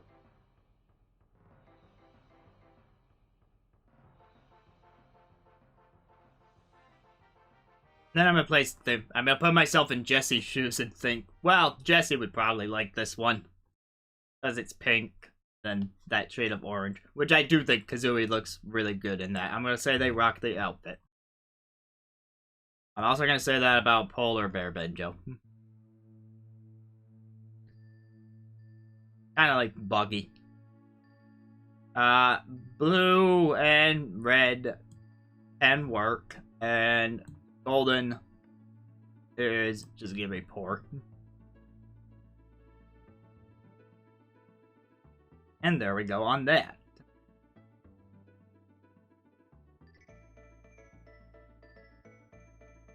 Oh, got through Banjo decently quick, so now it's on to Terry. Mr. Bogard in the building.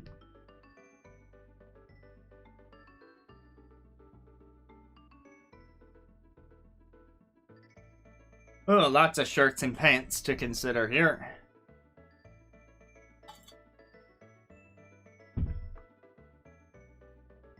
Alright, default Terry with the jeans. Dark blue. Hold on. White, where I want it to be. Work. There we go. Default with the jeans, then there's a blue, a brown, a green. Neo Geo orange, black, more black, and gold.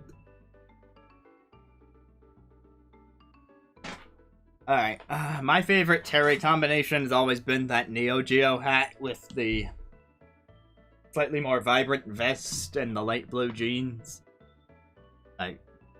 I'm big on that one. The default look is also pretty good.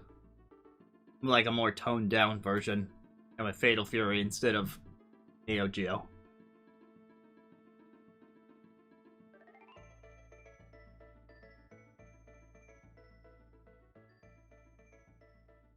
You, Mr. Neo Geo man, are quite fashionable.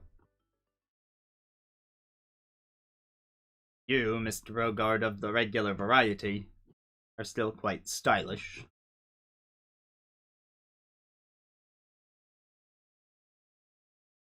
Other ones are going to be a bit harder to think about. But black with jeans is pretty good.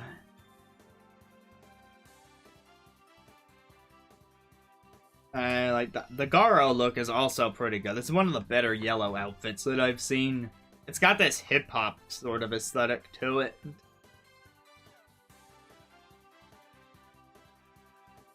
But I like the black one more here.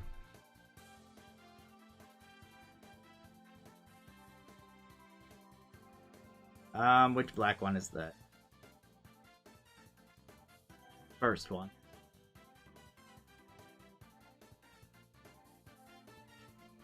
First one's pretty stylish. Garo Gold is a rock.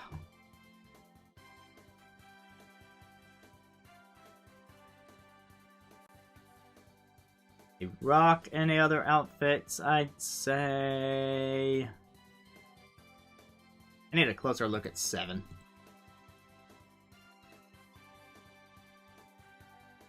The 7 is a sort of different shade of black, and then you have black jeans, maybe a bit more of a tan going on. But I don't know, it doesn't work quite the same way for me.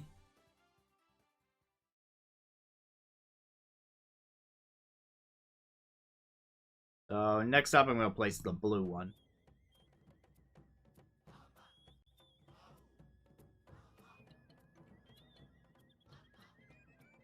Harry's blue outfit. It can go with the Garo outfit. As for they make it work,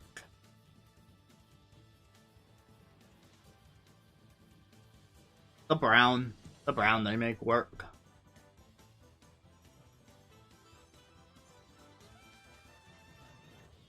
The full-on black is not completely unwearable, but the green is where I'm going to draw the line on poor fashion sense for green. Just like, look at those pants. I'm zoomed in on those pants right now, and like, that is something.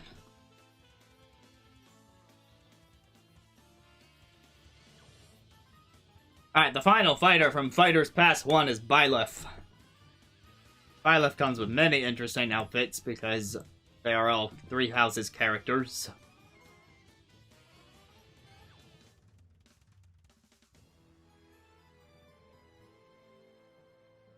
So we have default male and female default male and female Byleth. Then we have a look based on Dimitri, Edelgard, and Claude. Then with the look based on Goddess Sothis, and then the spoiler outfits. So that's all I'll say on those last 2. But they are immensely similar to outfits 1 and 2. Tell you, look at the hair color. Although it seems that for Smash they also darkened the overall color of the outfit they're wearing to try and make them stand out a bit more in a duo match. So that may be worth taking into consideration. This is another case where people are like, the female design is clearly better. And I'm like, the male design is pretty good. So, like, I was totally fine playing as male Byleth. Like, female Byleth is fine, but I don't know that she's vastly superior to the male design. At least in, you know, not in this case.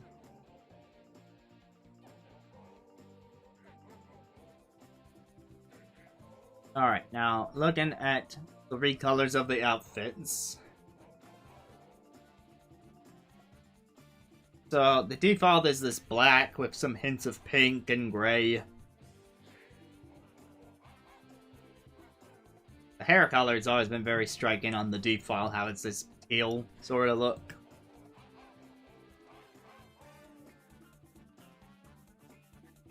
Now, Dimitri's outfit is pretty suave with the black leggings inside. Although Claude, this is one of those instances where you might just say it's a bit of a recolor, but the hair also plays a factor, and then I'd say the sheath color on Claude's outfit is blue, but on Dimitri's it's black, so you can barely see the sheath. Wonder why they did that. So look, I love Claude. Claude is my favorite housemaster, but I have to admit his outfit is not the greatest of the Byleth bunch. What is the greatest of the Byleth bunch, bar none, is the Sothis outfit. I don't think anyone can really change my mind on that.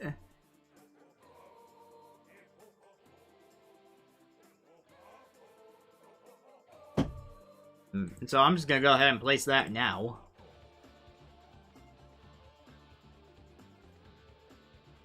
About that, smart goddess. Welcome to the club.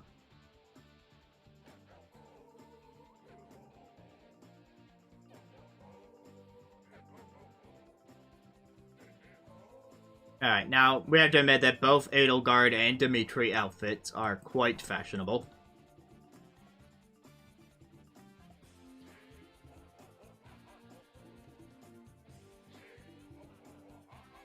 Down, get to here.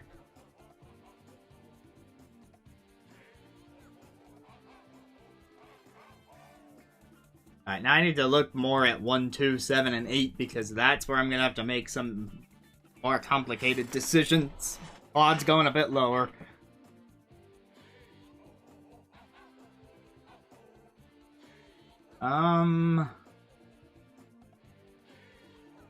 As I said, I don't think the female variant is vastly superior to the male variant. Like, I'm not huge on the legging, is my thing with it.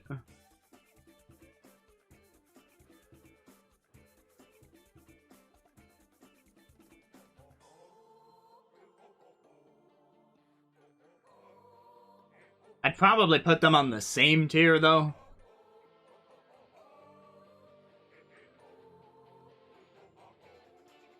And then the outfit being darkened over here, it's like it's more black inside instead of gray. I mean, it's fine, I guess. But I like the gray with the teal hair more than the black with the light green hair. For sure. But I feel like their fashion actually got worse after, you know, spoilers.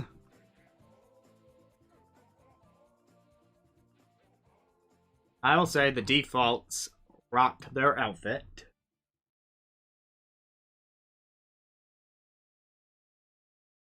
That the not defaults are making it work well in it, because the outfit is not vastly different.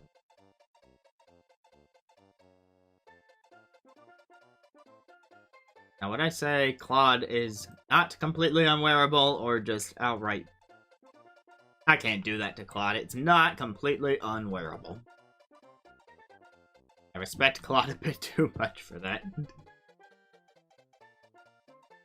Okay, we are through Fighters Pass 1 with just the 6 from Fighters Pass 2 to go. Technically 7 because Pyra and Mithra are separate.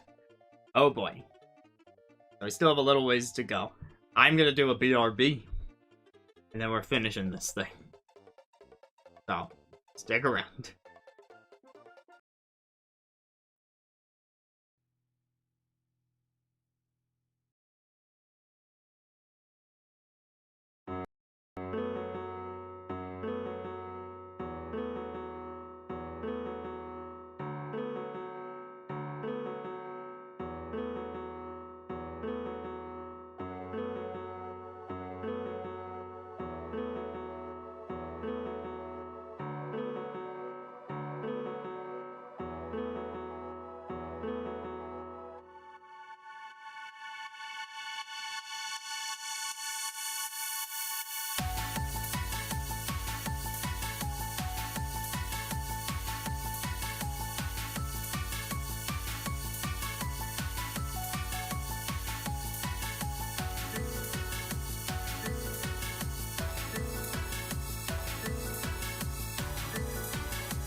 And we're back.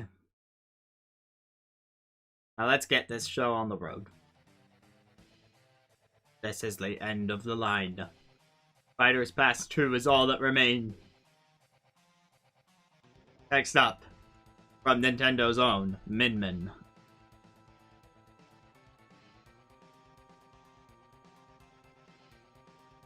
Of course, most of Min Min's alternate costumes come from ARMS, like directly. She had 3 alts already.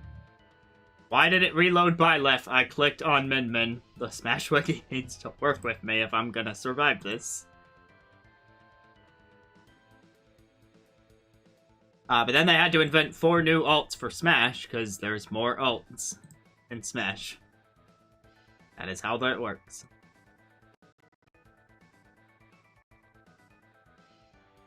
The Smash Wiki is really having trouble loading things right now. So I can't get the view on Min Min quite right. She's cut off, as you can see. You know what? I'm just gonna move the window so that she's not cut off, and that I don't need to wait for it to load a zoom in.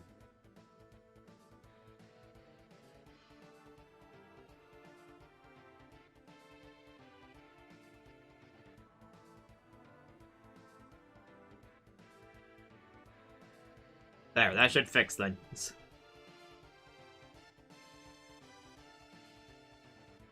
Alright. So Min Min, default with green and orange, then cotton candy Min Min, fire Min Min, black and yellow Min Min, aqua Min Min, lime Min Min, winter beanie Min Min. I mean, well, she always has a winter beanie on, I guess. And then all black. All black everything, except for the dragon, which is red. The dragon scales change color with the costume, which is interesting. So yeah, a few different things to consider.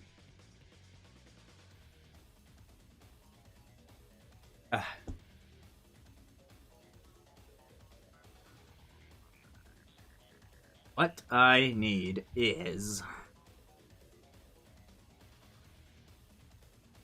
Which Min Min do I usually gravitate towards?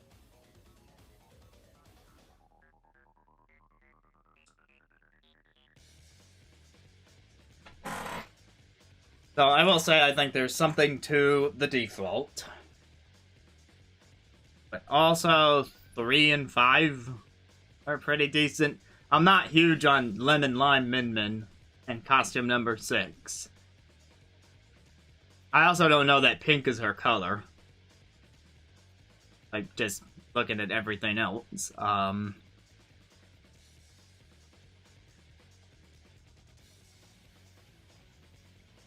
the black and yellow seems to work pretty well on her with the noodle hair and all.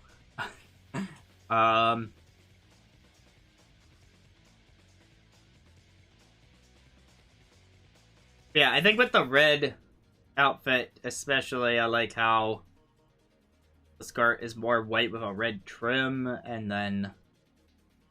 I mean, I don't know, the skirt with the trim thing is pretty consistent, I guess.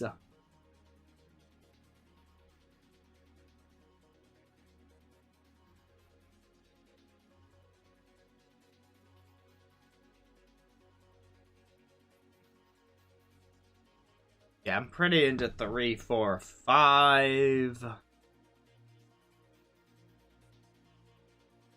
But something about 6 is wrong. Something about pink on Min Min specifically. Not the worst. Not the best. When in doubt, go to the tier list and start dragging things. It'll work out. Her default appearance. Stylish enough. Her cotton candy appearance.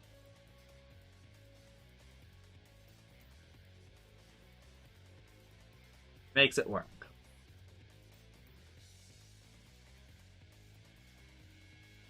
And then red.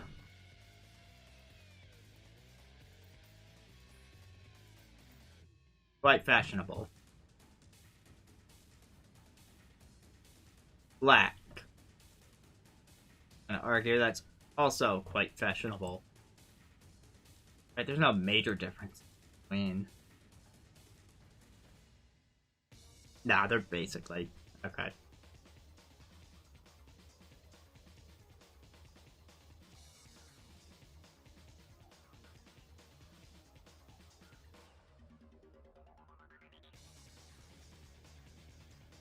Aqua, let's put you with the default.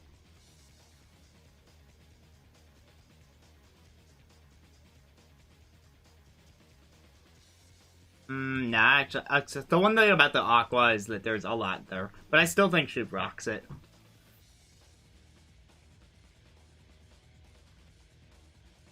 gonna say the same thing about the black.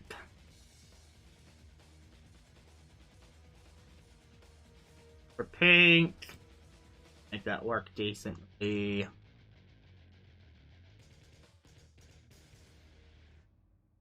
Now, lemon lime not completely unwearable.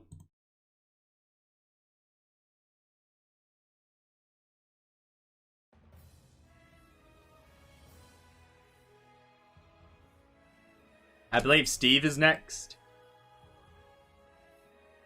Let me confirm that. Steve and others.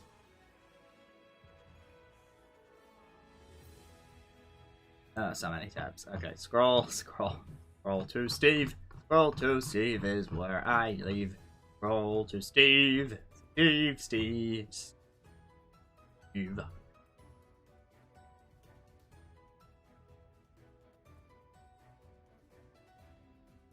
Thought I fixed the window.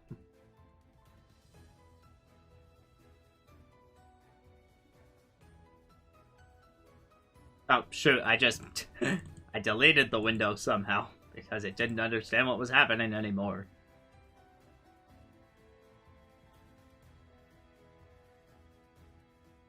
Take less off the top? No. Oh, their heads are just that close to the... Okay.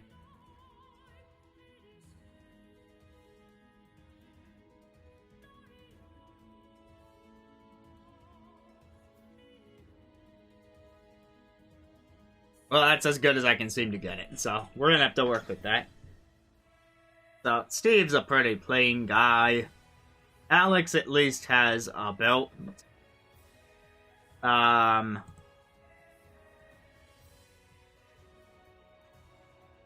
Steve is very basic. Part of his shirt is untucked. Alex has a belt and some trim around the sleeves. Then we have tennis outfits. They are basically the same. I don't see any difference between the outfit other than the headband being cut off by hair on the female variant. So those are going to have to go on the same tier. They're the same outfit. We have Scotland Steve.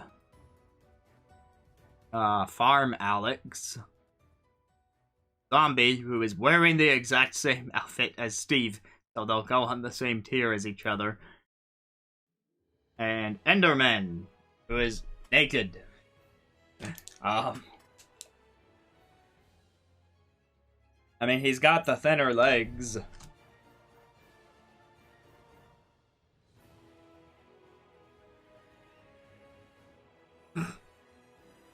I mean... What's the word I'm looking for? Enderman is like... I don't know. Avant-garde? Is that the word? For like, you know, by wearing nothing, you're making a statement about wearing something? I don't know. I don't like how the tennis outfit looks on these people. I really don't. I'm probably willing to put Enderman above the tennis outfit as I look at it. But at the same time, it's a plain white tennis outfit, right? There is a mild belt line of gray, I suppose, and there's a black collar and a little logo on the shirt.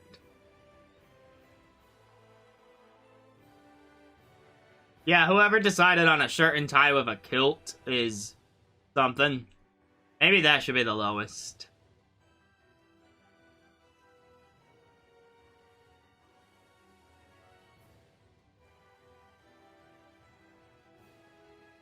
So, I guess the question is, are any of these affronts to the eyes? Or am I putting kilt in the poor fashion sense category?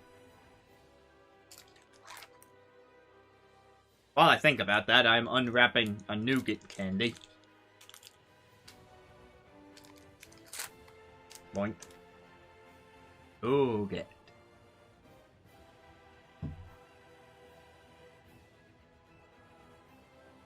Which Alex are we talking about? Because I think the farm outfit is actually pretty decent.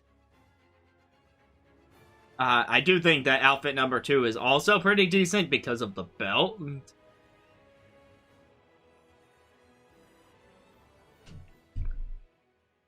My favorite... That's changed over the years. This ad is 15 seconds. Just enough time for... Oh, frick, there's an ad that I needed to... Frick, that's... Oh my god, how do I mute it? Now your family's flow can continue uninterrupted, so hurry up. Why is it still playing? I paused it. Jeez, I go 3 streams of not getting ads while I'm playing the Smash music. And then all of a sudden tonight it happens twice.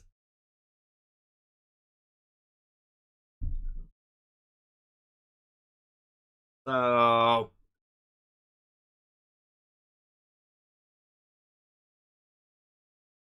Tux and tennis are gonna be lower.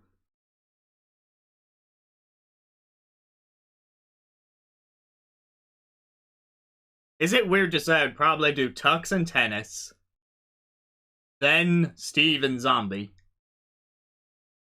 then Enderman, and then the Alexes? Is it weird that I'm actually thinking of putting Enderman the nudist that high up?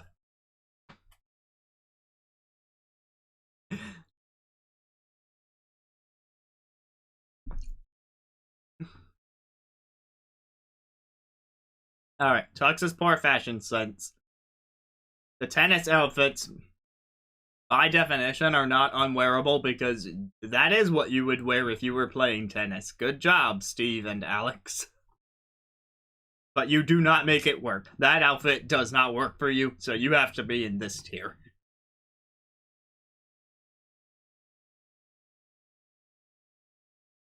Nah, Steve has his shirt like half untucked, but he at least can coordinate it.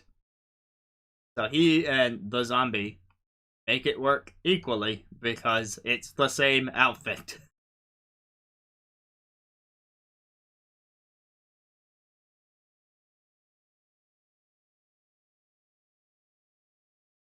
Alright, which leaves the matter of Endermen.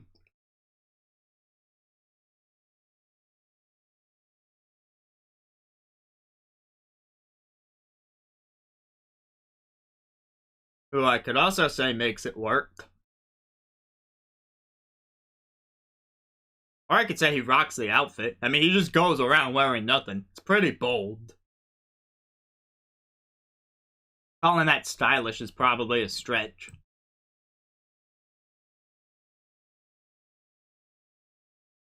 Oh yeah, I knew they were all official.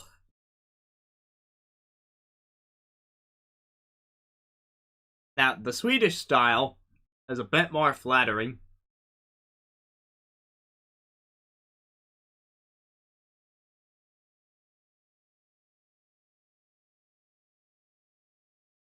But looking at it, it seems like the pants are very large. Yeah, they're interesting for different reasons.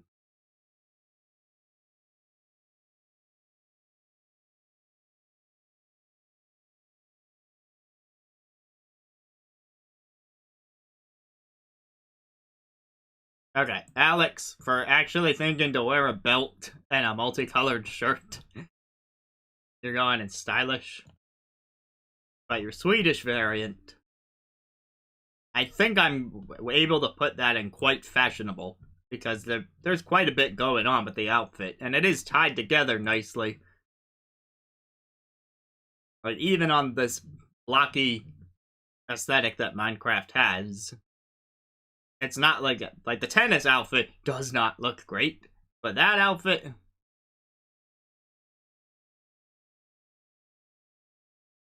let's see. You probably want to know about the new entries into peak fashion.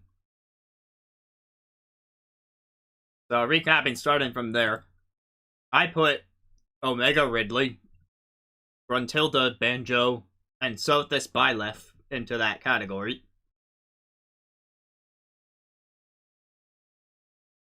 Let's see. We also got... Oh, the Inkling is how the stream started, and they have very diverse outfits.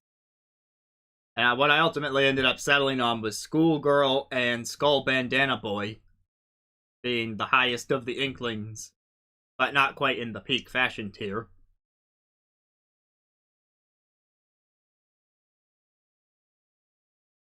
What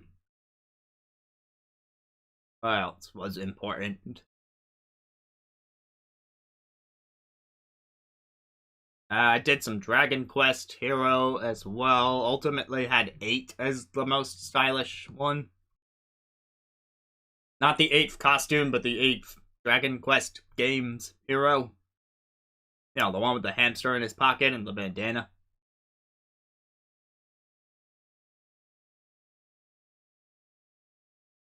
The closest thing we've had to an affront was I did consider this purple piranha plant as possibly an affront to the eyes. And the reason it's so low is because of its very pink lips. It's weird how pink its lips are compared to that. Oh yeah, that's Isabelle number 3, and we felt the colors clashed a bit too much.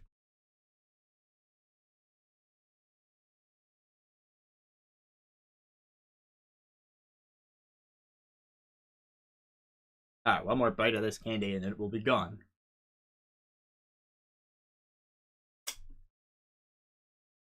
Yay, nougat.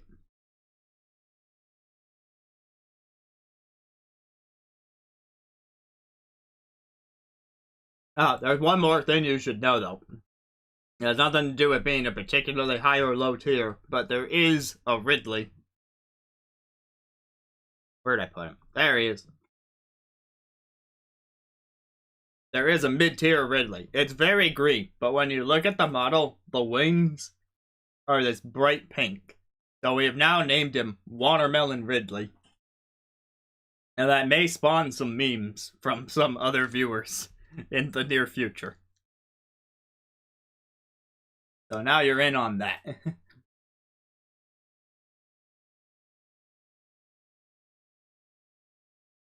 Oh boy, Sephiroth.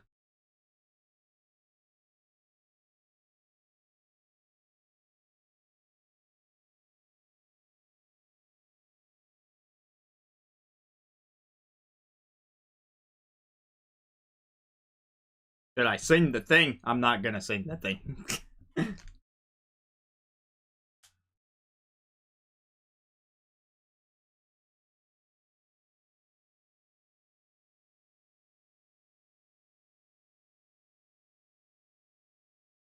Well, I'm sorry for the loss of gold, Ridley.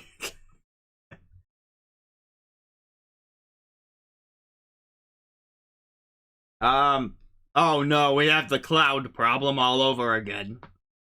Oh no. Oh no, oh no, oh no, oh no, oh no, oh no. Why? Why, Square? Why were you so stingy?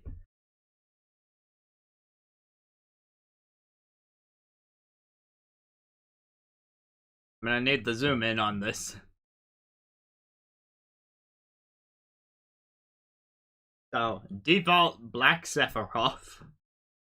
And then a slightly purple-ish black. These are incredibly not different.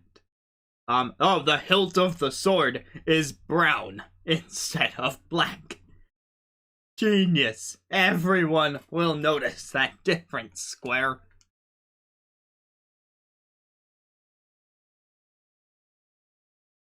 And then you have slightly green Sephiroth.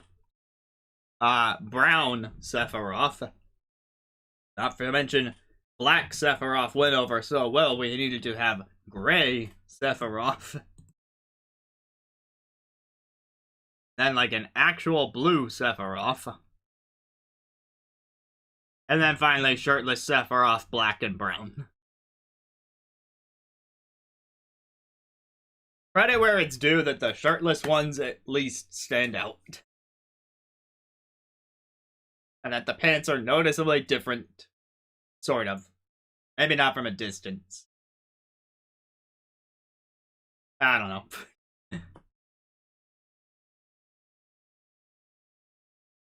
Yeah, like, they were willing to give us shirtless Sephiroth, but they weren't willing to let Sakurai change the colors any more than this. Like, why? Why, Square?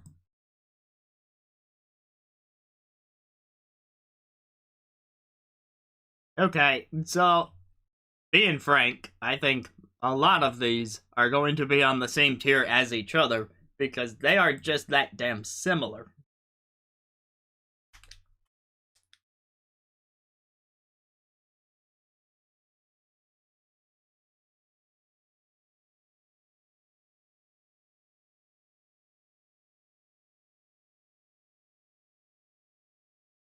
True. Hey, Square. Thanks for letting us include Sephiroth in the game. But if you want us to continue, we're gonna need like 2 more costumes because we ran out of dark colors. And they were like, I guess you can take his shirt off.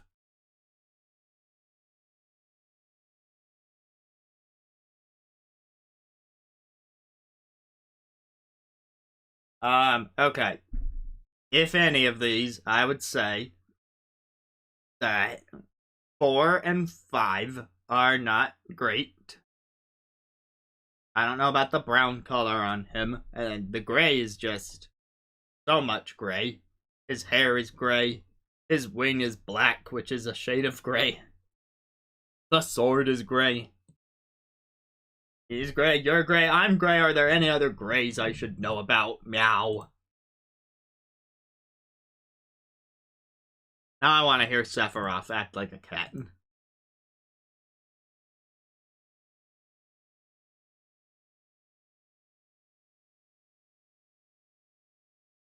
I mean, like, the suit itself is dapper.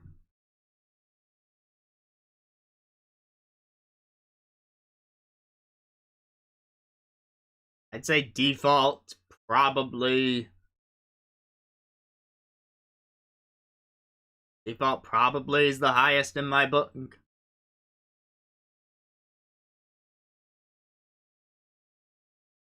The thing to note about shirtless Sephiroth is that the pants actually have these little buckles around one of the knees, so that's a fashion statement.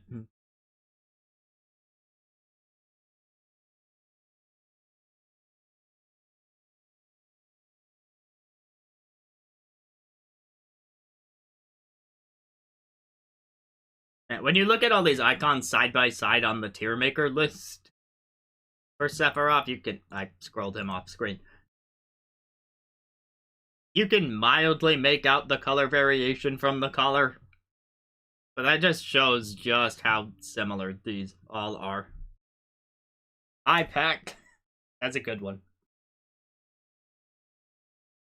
But it's too late. It looks like they already buckled twice.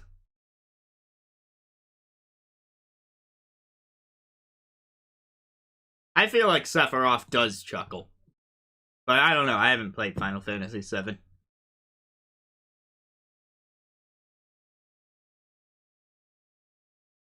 Now, I don't think it's a stretch to say that the default Sephiroth is at least quite fashionable. Right? Is the suit good enough to put in peak fashion? That, I don't know. I mean, probably not. Nah.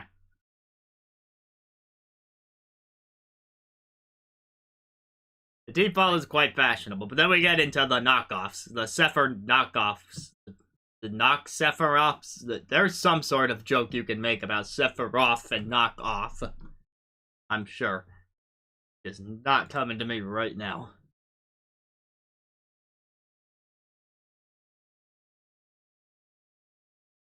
Lomac wireframe? It depends which one you're talking about, because the two of them ended up in completely separate places. The wireframe Mac with the shorts ended up in stylish for, you know, nice accentuating lines that run all throughout. But then when he put on a giant green hoodie to cover up most of that, he ended up in poor fashion sense for just being a big green blob. Separate rough. But the separate rough.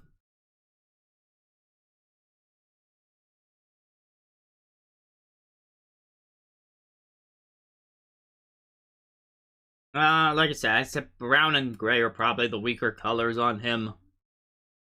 They're not completely unwearable, though. Did I say brown and green? I meant brown and gray. Hopefully I said brown and gray. And then the purplish, greenish, bluish, they just have to go together. It's slightly different colors. And I mean, you make it work, I guess, Sephiroth, because you are Sephiroth.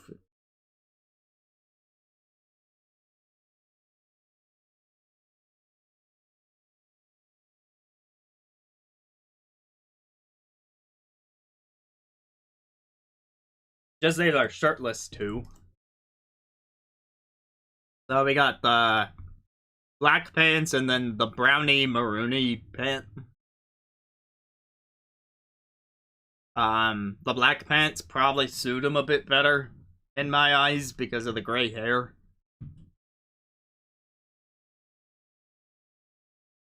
But, you know, they only changes the color. So once again, I could put them on the same tier and just say color difference. Now pick which one you like better. I can imagine a pink Sephiroth, and I would love it.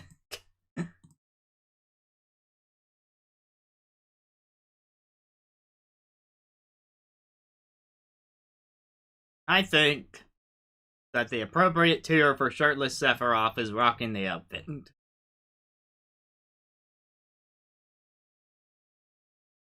Very much like Enderman, but with a little more outfit.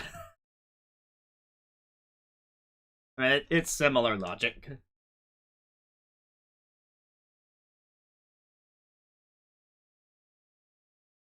Boy, I have to judge my favorite character in the game.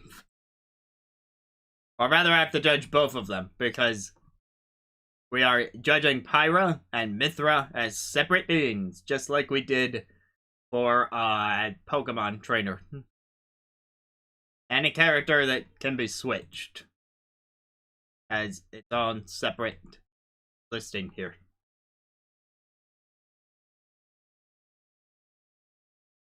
Wonk.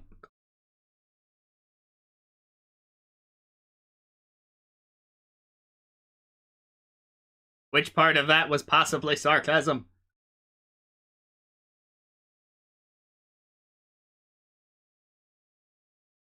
This window keeps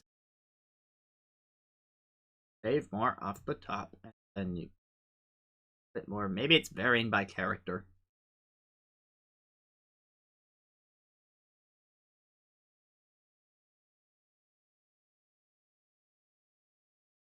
Alright, there we go. Can see a bit more of them now. Oh. Yeah, as far as Smash goes, absolutely. Like, from the base game that they're in. Definitely would say that, like, I am most attached to them.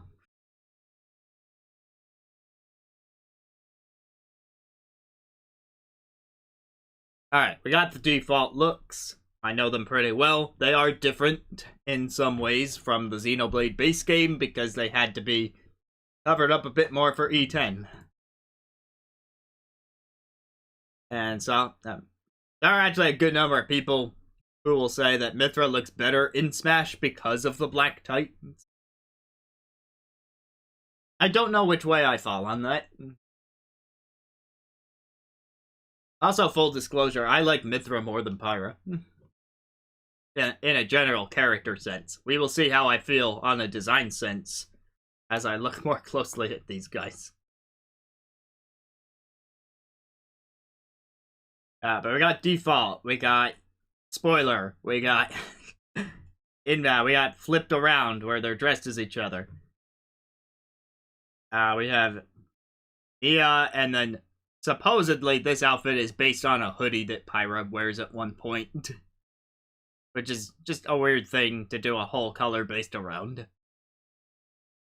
Purple, blue, saturated colors, and gold and silver.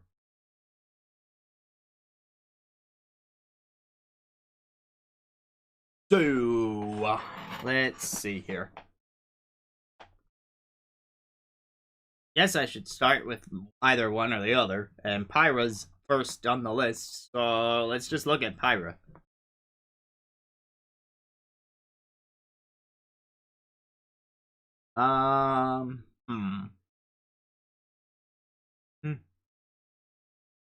Pyra's default look is obviously a lot of red, and that's not without reason with her being a fire blade and all.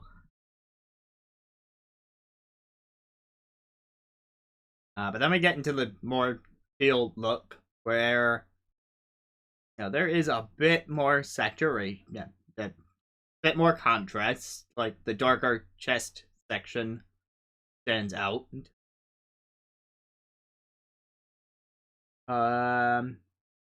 Then you kind of lose her hair clip in the hair color. It's not the end of the world, but I think that's worth noting that, like, on the red variant that she originally is, you can very distinctly see the hair clip because it's that shade of green. And then when she dresses as Mithra, I don't know, that look just feels a little awkward. Not the worst thing, but I really think Mithra's outfit was built more with Mithra in mind.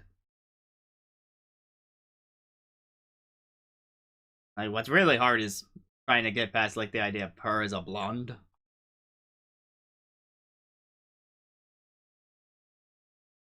We got the orangey brown Pyra, which works decently okay.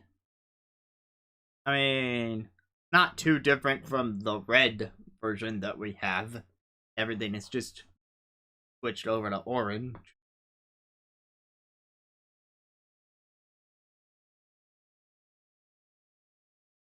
And like the purple, let's just call it the evil outfit, I guess. It's not from Xenoblade 2.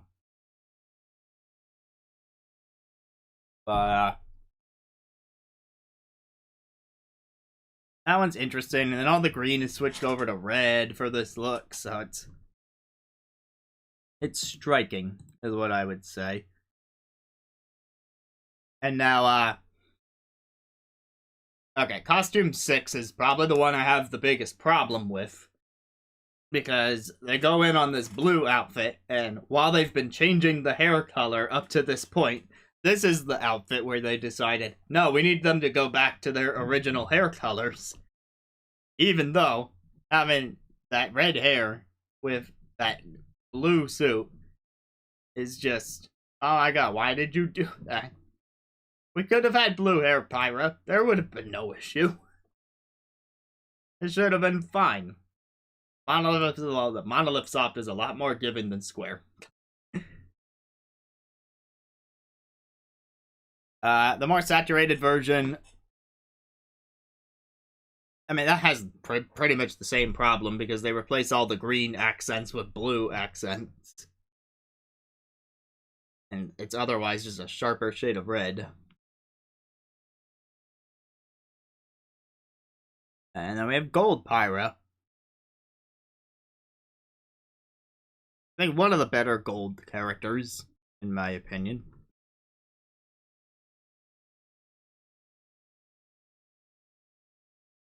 Pyra.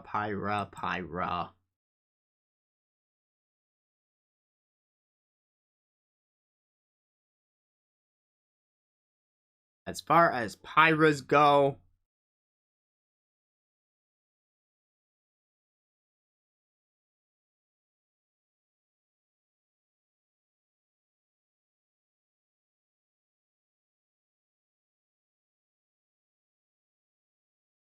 well, which do you like more? The more cyan outfit with her red hair, or the red outfit with the cyan accent?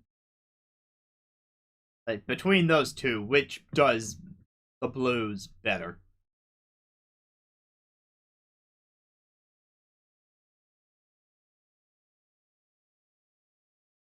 Or, oh, when I zoom in, you can't see.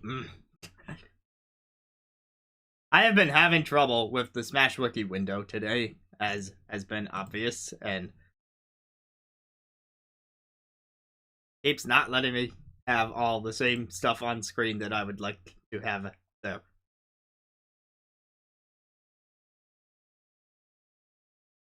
Okay, there we go. That is me zooming in on them.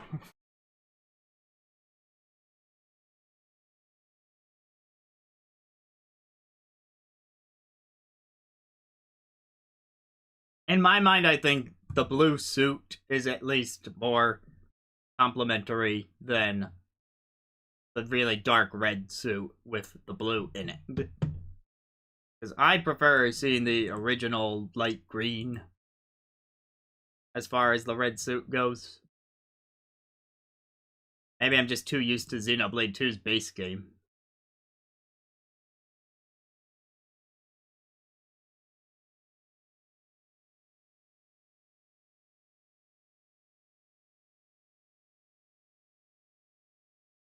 Okay, but where I think I have settled on the idea that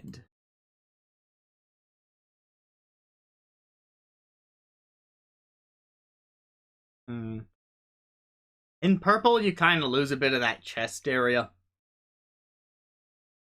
Where like in costume 2 you can very clearly make out the darker armor there. And in the orange one it's pretty easy to tell as well.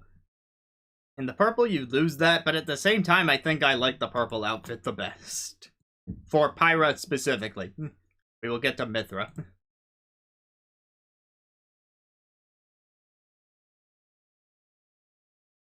Wait, which one is sea green? Because... Okay, are you talking about number 2? They both have the... Oh, okay. Yeah, that one I like. Because when you were talking blues, I was thinking of these two towards the end, where I'm like, oh, that blue suit doesn't look that good on Pyra.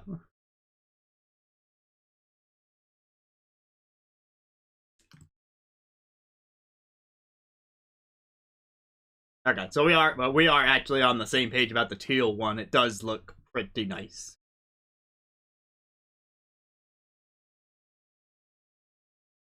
Yeah, so I don't like that blue suit on Pyra. Saturated colors, not the worst thing.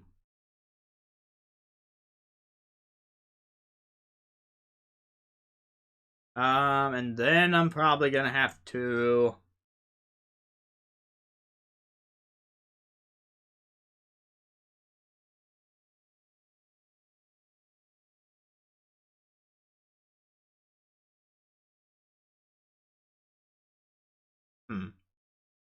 Okay, I'm gonna swap those around.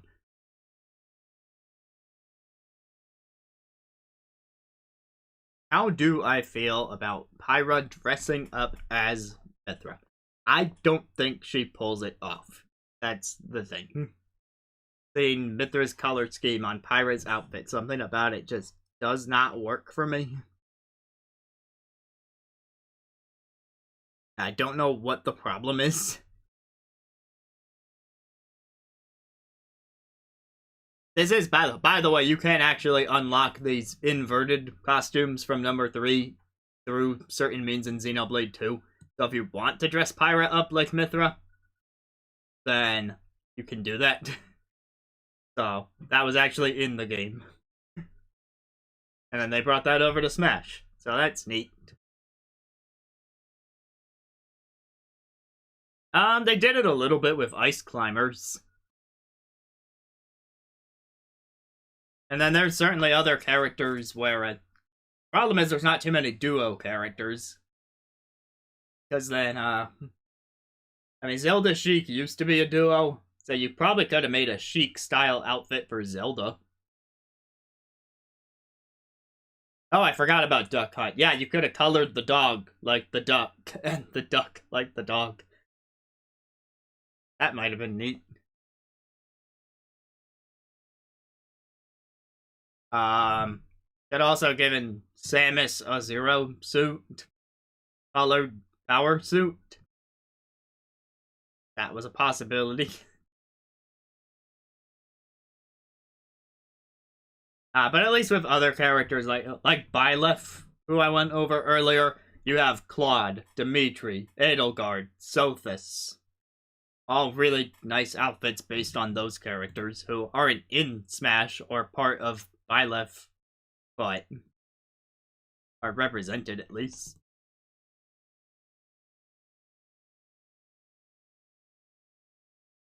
Alright, I'm gonna, out of cuteness for wearing the Mithra outfit, I'm gonna put that in not the worst tier. And then where did I stand on Gold Pyra? I think Gold Pyra looks decent enough. But I would probably put it at the same tier as Orange and Red Pyra, because they feel very close to just being slightly different shades of the same outfit. I mean, they probably are, but...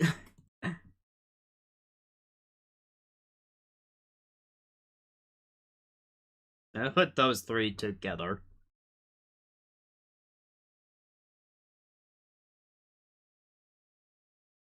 Put those three together on rocks the outfit.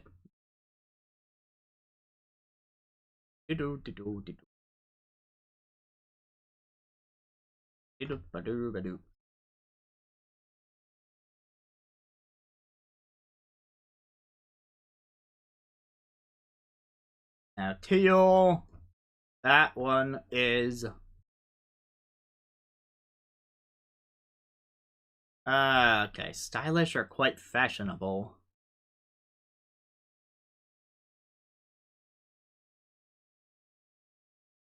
I'm gonna put it in quite. Also... I'm gonna put the purple in stylish. Just because, like I said, you lose a bit of that contrast in the middle with the purple. Much as I like the purple. I think if there's a peak fashion in this duo, that it would be with Mithra. But I gotta think about it a bit more. But as I said, I am Team Mithra. And I feel like not a lot of people are, compared to how many are on Team Pyra.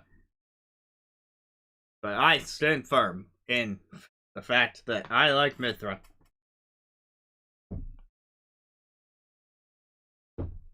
So, you got the default look, again, now accentuated with some black tights. And that same teal color scheme.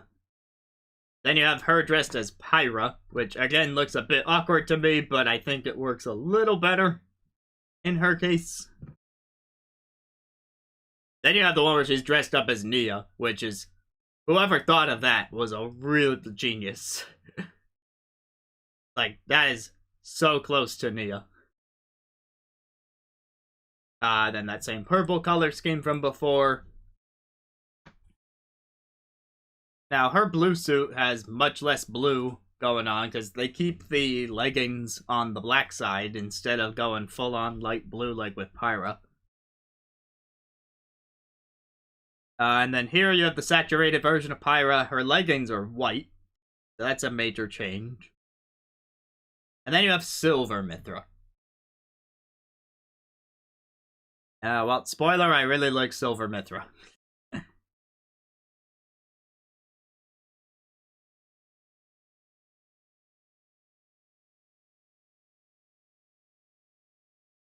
So yeah, where do I land overall?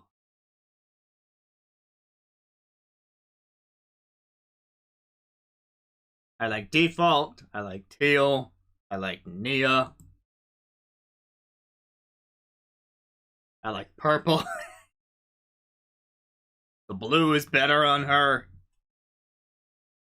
The saturated color, I never really noticed the white leggings before, but they look a little off in this image. Because you have such a bright white top, and then you go into these off-white leggings. And I like her silver coloring, what can I say? Although it is just a bunch of silver, I guess. Maybe not quite as ornate of an outfit as some of the other options.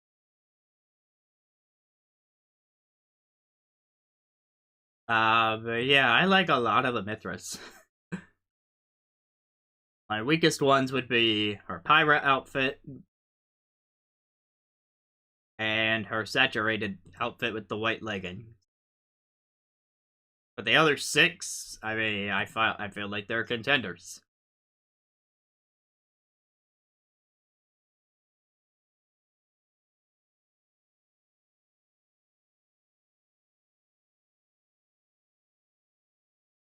Alright, so saturated Mithra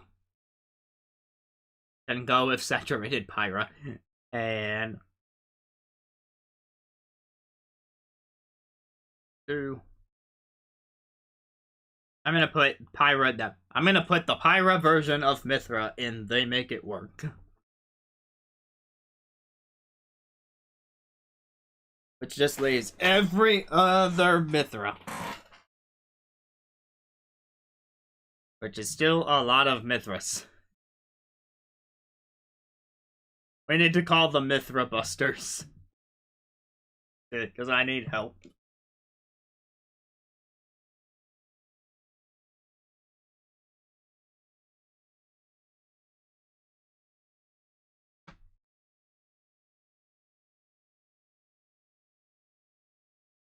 The one I usually pick when I play Mithra in-game is the silver variant. I really like it. Something about it just looks pristine and appealing.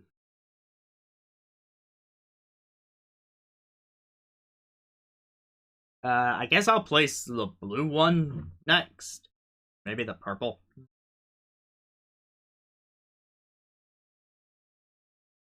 When I say the blue, I'm talking the space blue, not the teal.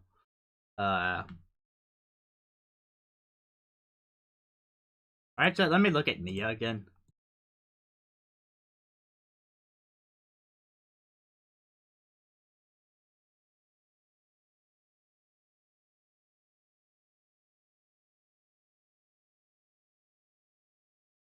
Okay, this is a weird thing to say, but hear me out. The purple is not as good on Mithra because, and I swear that I have good intentions when I say this, but there is a bit more of exposed skin on Pyra, which adds a bit of contrast to all the dark colors. Also, the leggings are a lighter color. But on Mithra, the whole torso portion of the outfit is closed. They just get a lot of dark purple, and then the leggings are even darker. The shoes are lighter, though.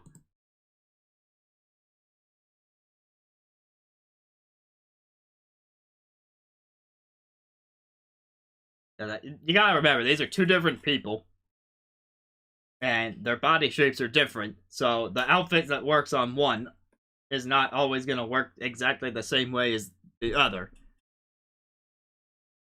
And that's partially why I find it weird when they wear each other's outfits, is because they're wearing something that wasn't designed with them in mind.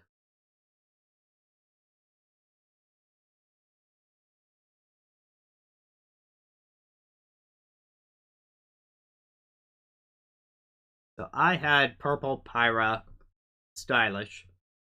I'm gonna put purple Mithra in Makes It Work. I'm also gonna put blue Mithra in Makes It Work. I am now gonna move Nia Mithra up to rocks the outfit.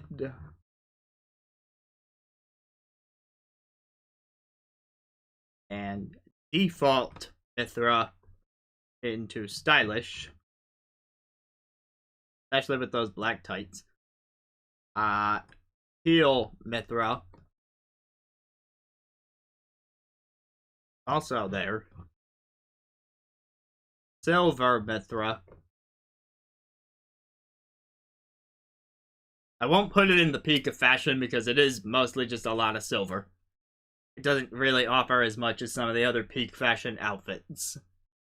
Even though they've got one of the peak fashion outfits is green Palutena, there's a lot of green, there's also Wedding Memorial with a lot of white, but there's a bit more contrast to be had there.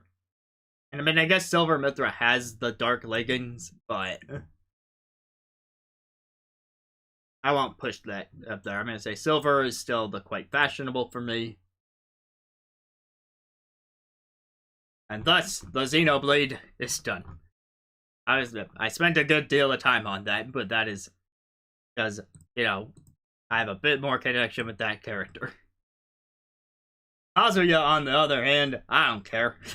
I'll do whatever with him. Second to last character. Almost done. Or Kazuya.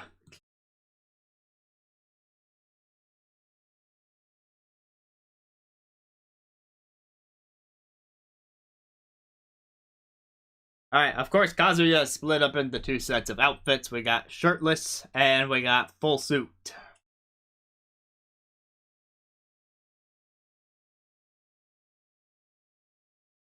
I gotta say, default Kazuya is a lot like default Ryu, except instead of wearing white on the whole body, he's just got white pants.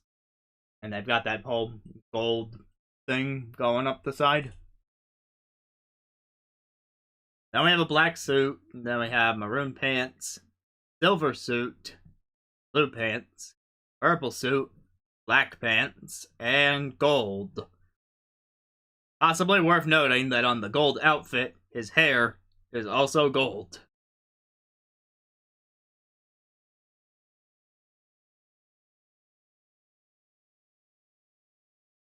And yet the shoes are black.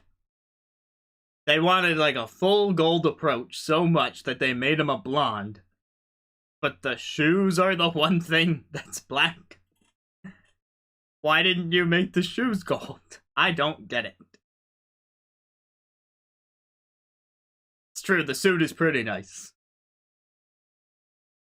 I don't know if I'd call him as snazzy in the pants alone. Still, they got a nice little design on the pants. In some cases, his glove matches his pant color, like in Costume 3. But in other cases, they're just different, like in Costume Default, where it's red, and Costume 5, where it's red. Actually, Costume 3 is the only one where the glove color was changed to match the pants. That's interesting.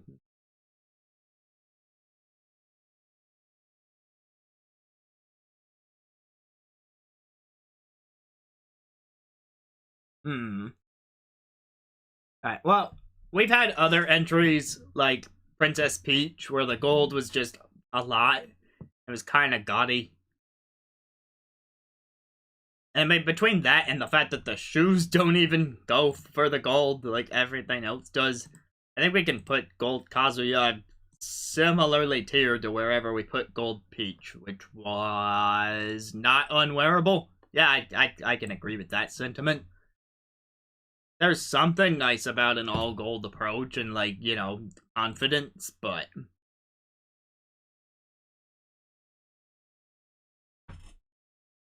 the rest of it, though, I don't think I can call poor fashion sense on any of these.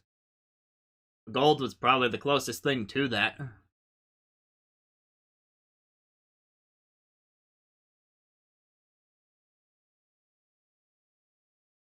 I mean, I guess the purple also feels a little much, because, like, when you look at the black suit, there's a slightly lighter shade of gray underneath, and then when you go to the silver suit, he's got a maroon undercoat. But on the purple, it is a slightly different shade of purple underneath, but it is very close to the darker purple. And I had a similar issue with Joker earlier. Yeah, the silver suit's nice. Well, I like the silver suit. But as for the purple, where I ended up putting purple Joker earlier tonight, who had basically the same shades of purple, and then the hair was also purple. Put him, where'd I put him? I put him in Rocks the Outfit. But in Joker's case, there's a bit more distinction between the purples, and you do have the mask to consider as well. I think on this case, I'd say makes it work, kind of like Purple Mitra.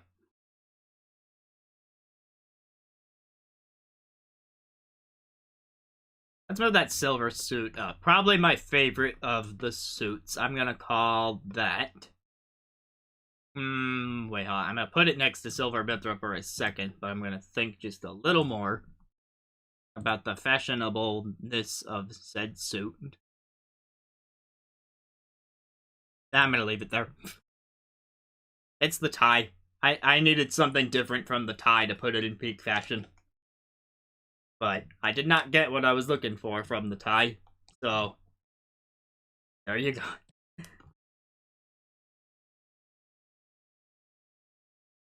Black suit, though, we're gonna call that stylish. Just leaves the not suits.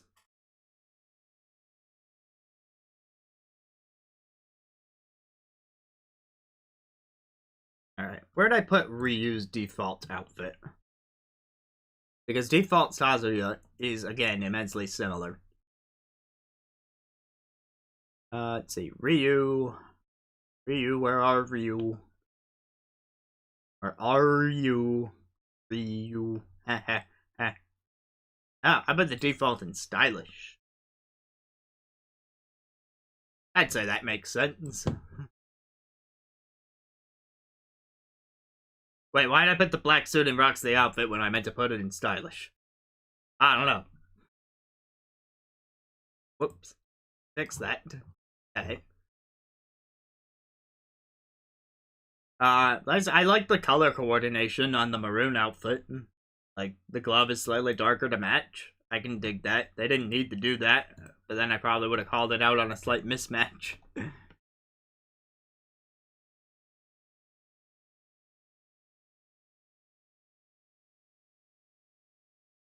Probably also stylish.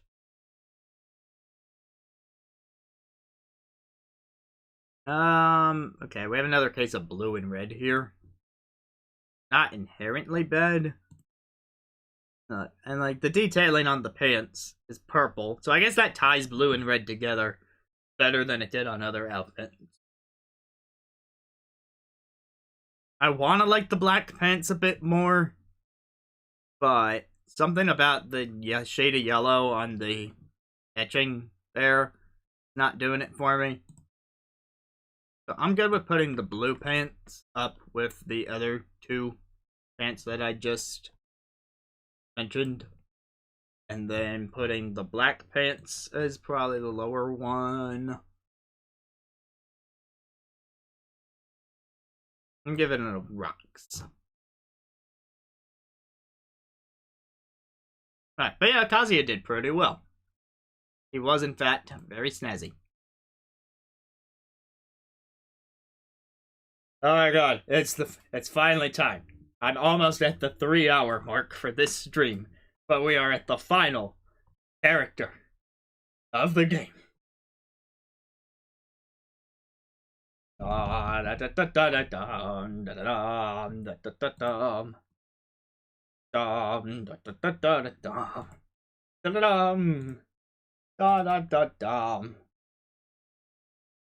There he is, the final DLC fighter. It's Sora. Still never played Kingdom Hearts. If it was on Switch in a non-cloud version, then I could do that. Wait a minute. Is Kingdom Hearts on PC? I forget. Did that happen? Because I know it came to Xbox. If it's on PC, I could play it now. I've been wanting to play it. I've been curious about it, and I've stayed away from all sorts of spoilers. Now, okay, so, Square, if you ever put it on PC or Switch in a non-cloud version, then I'm there for it, but right now I can't, because it's not on either of those. Well, darn. Because I got that Steam Deck a few weeks back, so if it was on PC, I could have done it through that. I hadn't even considered that, but now I did, but I can't. Oh well, lost a customer. Oh, you're kidding. It's on PC, but not in that one launcher. God. Curse you again, Square. Let's just place your character so I can be done with you. Default outfit, black. And then I know these are all based on outfits from different Kingdom Hearts games. Timeless River is obviously the standout. Some upgraded outfits from 2, and then the main outfit from 3. I only know this because Sakurai talked about it in the presents, not because I played it.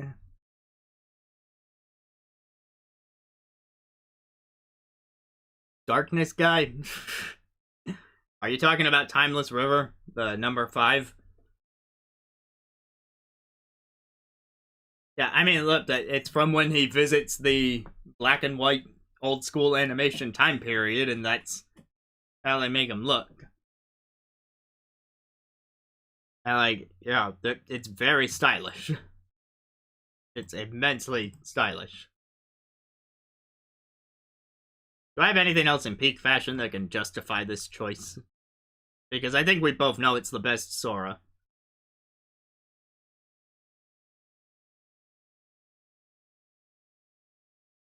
Okay, now see, I had Game Boy DDD and quite fashionable, but that was because I had a peak fashion for DDD on a different outfit. There's my concession. We cannot put any other Soras into peak fashion, but apart from that, we can certainly put Timeless River there.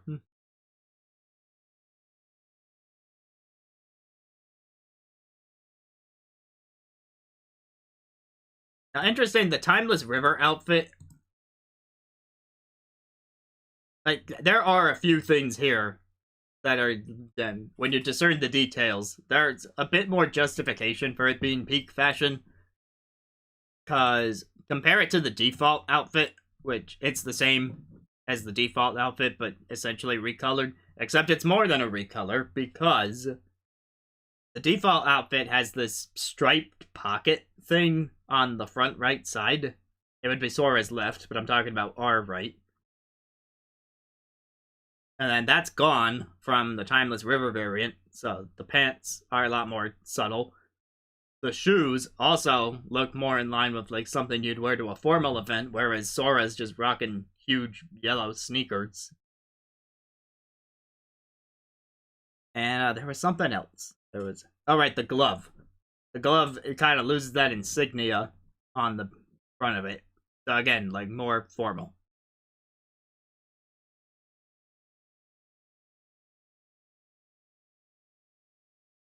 So yeah, which other Sora outfits do I like? I would say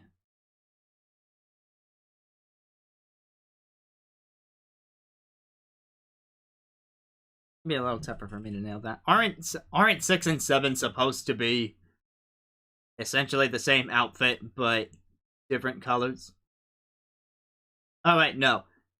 Interestingly, the costume 6, the shoes have blue laces, and then you have this radiant design running from yellow to pink on the front. And I think that's meant to be more like a sword, because this is an offensive upgrade. At least I think it is. I don't actually know how the upgrades worked in Kingdom Hearts 2. I just know it's from Kingdom Hearts 2. And then, yeah, on the blue one, there's completely different designs around the knees. Doesn't run as much of the leg. And the shoes are also not laced. So that's interesting.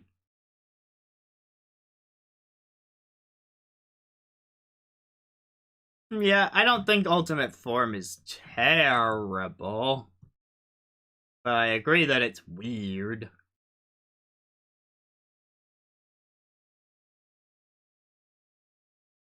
Okay. Keeping in mind that I've never played the games, but that I would like to give them a chance someday, I'm probably going to be a heretic for saying this. But I think we found the character whose default design is my least favorite of the 8 available designs.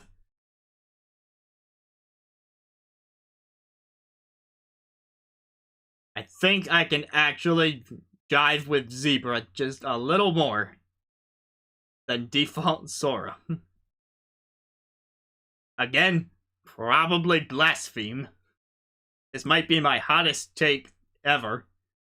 This might be hotter than my take that Spirit Tracks is the worst Zelda. Hey, speaking of liking things, I never fully answered that candy question. Starburst is incredibly flavorful, so I've grown to like that a lot more.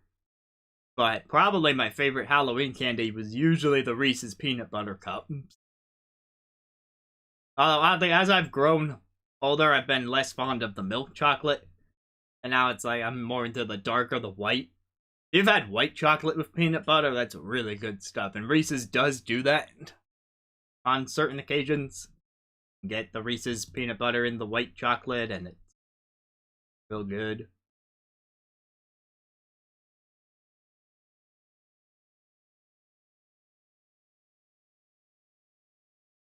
Anyway.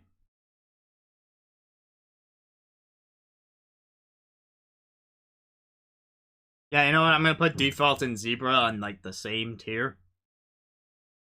Phantom Hourglass is my second favorite Zelda game, and the CDI games I've never played, but I'm sure they would be worse.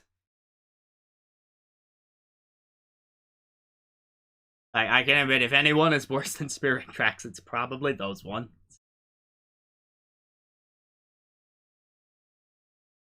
Alright, I'm putting Default in Poor. I'm putting the Zebra not unwearable. Now we just got the other 5 things too. But I like the Temple of the Ocean King, and I think it was implemented better than the Tower of Spirits. This is despite the fact that the Tower of Spirits is actually all different areas, and the Temple of the Ocean King has you retreading ground over and over again. I'm aware of that. I know that's why people don't like it, and people are entitled to not like things if they don't like them. But, for me, I think it worked better in Hourglass.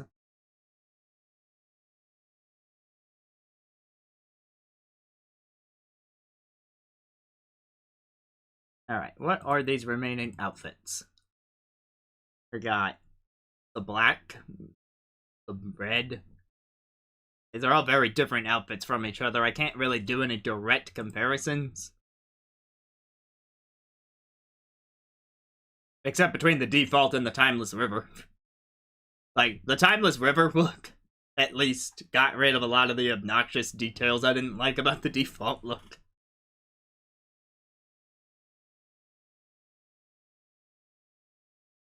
Kingdom Hearts 2 and Default 3 are probably stronger designs overall, for sure.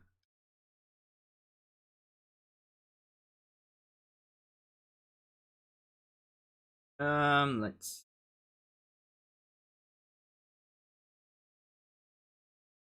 What are those? That is an interesting anklet around the shoe for Kingdom Hearts 3 Default. Kind of like a circus tent.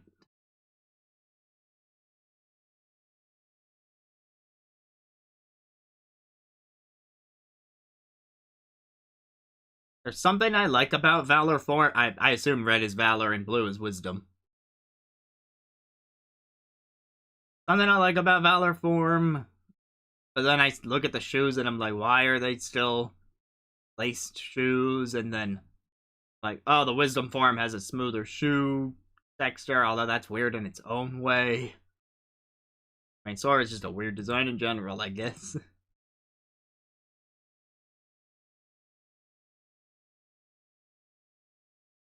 I think the ones I like the best, other than Timeless River being peak fashion, are the default for 3, if I can get past the shoes, and then the Valor and the Wisdom forms.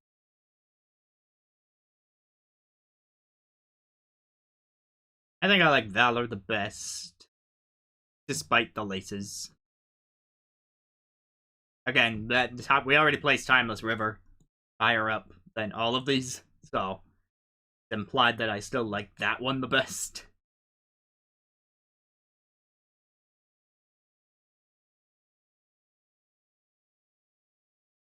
I'm gonna say Valor is quite fashionable. Wisdom is stylish. Sorry if I got those names mixed up. I'm using Zelda logic, where, like, red is power and valor, and then blue is wisdom. I mean, technically valor is more like courage, so it should be green by Zelda logic, but there is no green Sora. I happen to like the 3 default look with the black and the red accents.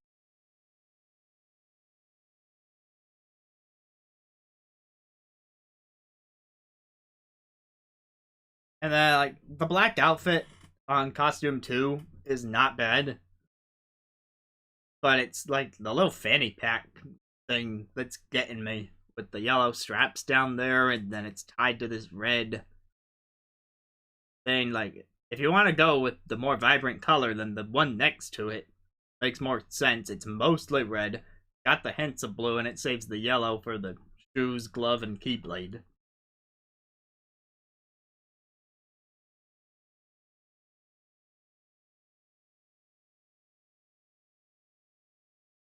And maybe they'd be on the same tier.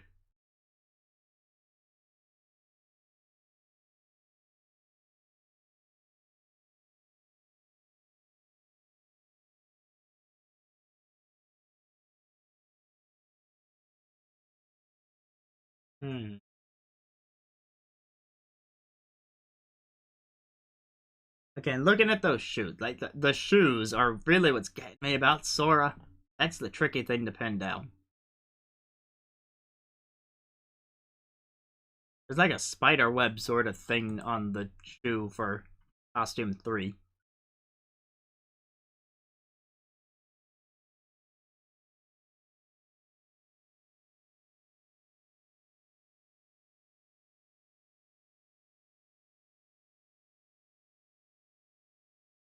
Alright, there's Valor and Wisdom together.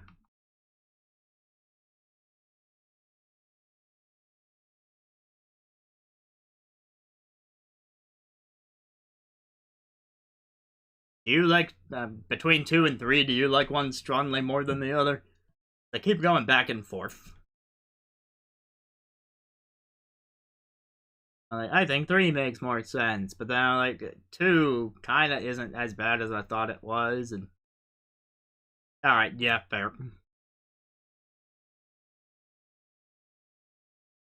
So with 3, I'm going to go up to Rocks the outfit, and then for 2, I'm gonna say they make it work. And that should do it. Woohoo! Oh my god. I did it. I placed all the things in the places. Ah. A relief of knowing that this long journey is over now. But I can also remove this. By the way, this tier list had a lot of duplicate faces, so there is a tier up here or I just moved them out of the way. And it was mostly the extra Pichus because every single one was duplicated, but then I noticed there was an extra Wii Fit trainer that zoomed in on their face. There were 4 extra Kazuyas that zoomed in on the shirtless model, and then there were 2 extra Sephiroths that zoomed in on the shirtless model. So be mindful of that if you were to do this tier list for yourself. Also be mindful of the fact that this took more than 10 hours cumulatively to do across 5 streams. Woo! Oh boy. Well, yes, of course. Now, granted, I was talking things through and weighing in with the chat. If you do it on your own, you can probably skip all the talking to yourself into a microphone and just start dragging things a bit faster than I did. So let me just give one little slow-mo look at this list, and then we'll call things a night. As I do that, thank you for joining me on Halloween night. Oh, like for the whole game? Well, we can do that real quick, because my favorite would have to be in peak fashion. Right? And then my least favorite would be in Affront to the Eyes. So, my vote for least favorite outfit in the whole game. Actually, that I just lied. It doesn't have to be in the tier.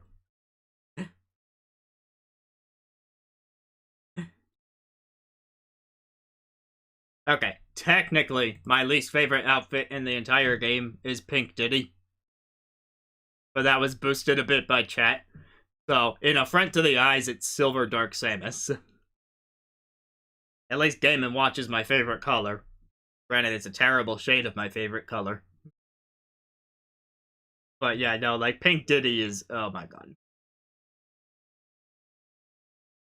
Then on to the favorite. Now see, favorite is tougher. Favorite is much tougher, but I wouldn't give it to any of the new inclusions in Ultimate.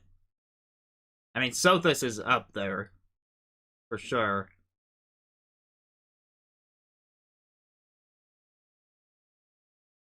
Man.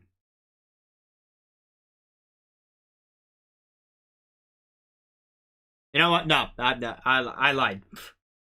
I lied. It's, Byleth is Sothis.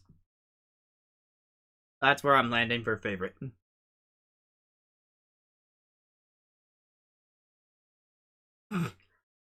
I mean, Candy Con, Halloween seems like a good match to me.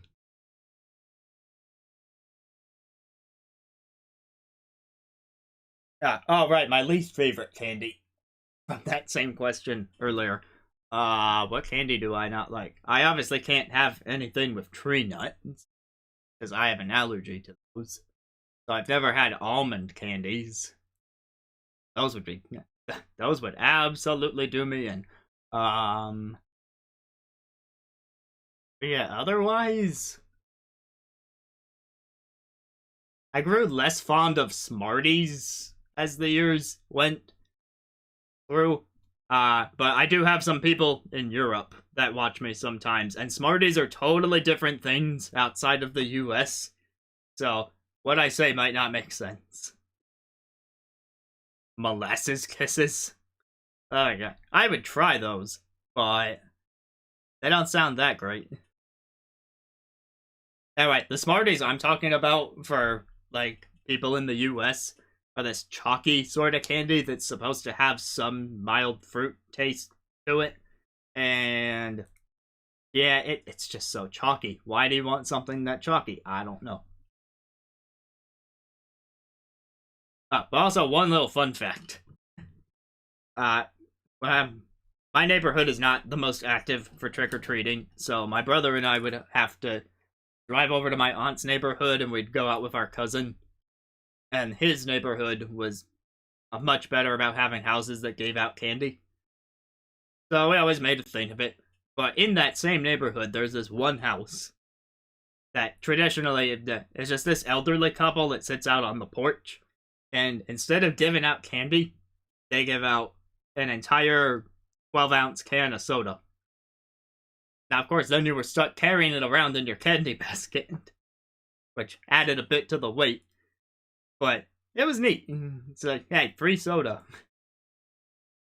Like, not bad. That's not a bad thing for a house to give out at all. It's just very heavy for a kid. But it was worth it. I appreciated that house. Nice to have something different. And not something, like, pathetic like a pencil. Not one of those houses. You still get something sweet out of the deal.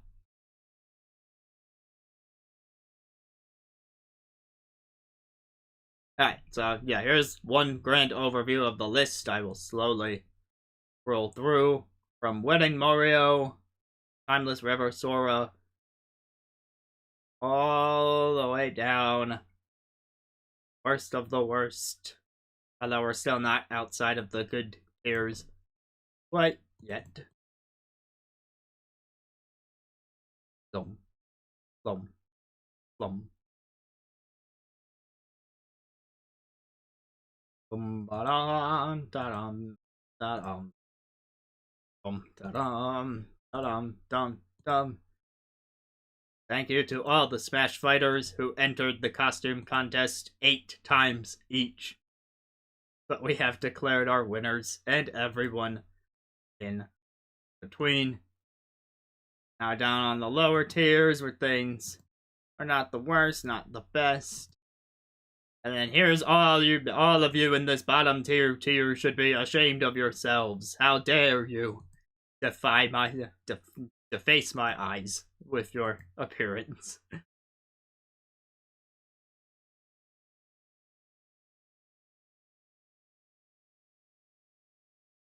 Nice. Yeah, I don't think I ever had any full-size candy bars. It was just that one soda house. And it wasn't a secret. My parents and my aunt completely knew about the house, but they were just like, yeah, go for it. So yeah, happy remainder of your Halloween night to those celebrating. Thank you to the raid at the beginning of the stream, and anyone else who tuned in all throughout. I am taking the rest of the week off of streams to prepare, well, for more streams, honestly. Because I have the next game in mind. But I'm actually going to make a little announcement video about that sort of thing, so that takes a little while to put together. And I want to record some music. I haven't done that in a hot minute. Plus, I have a couple games I can catch up on.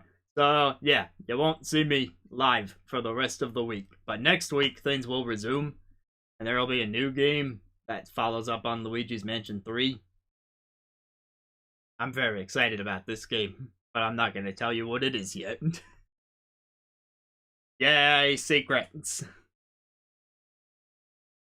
Anyway, cutting things off there. Have a good night. We did it!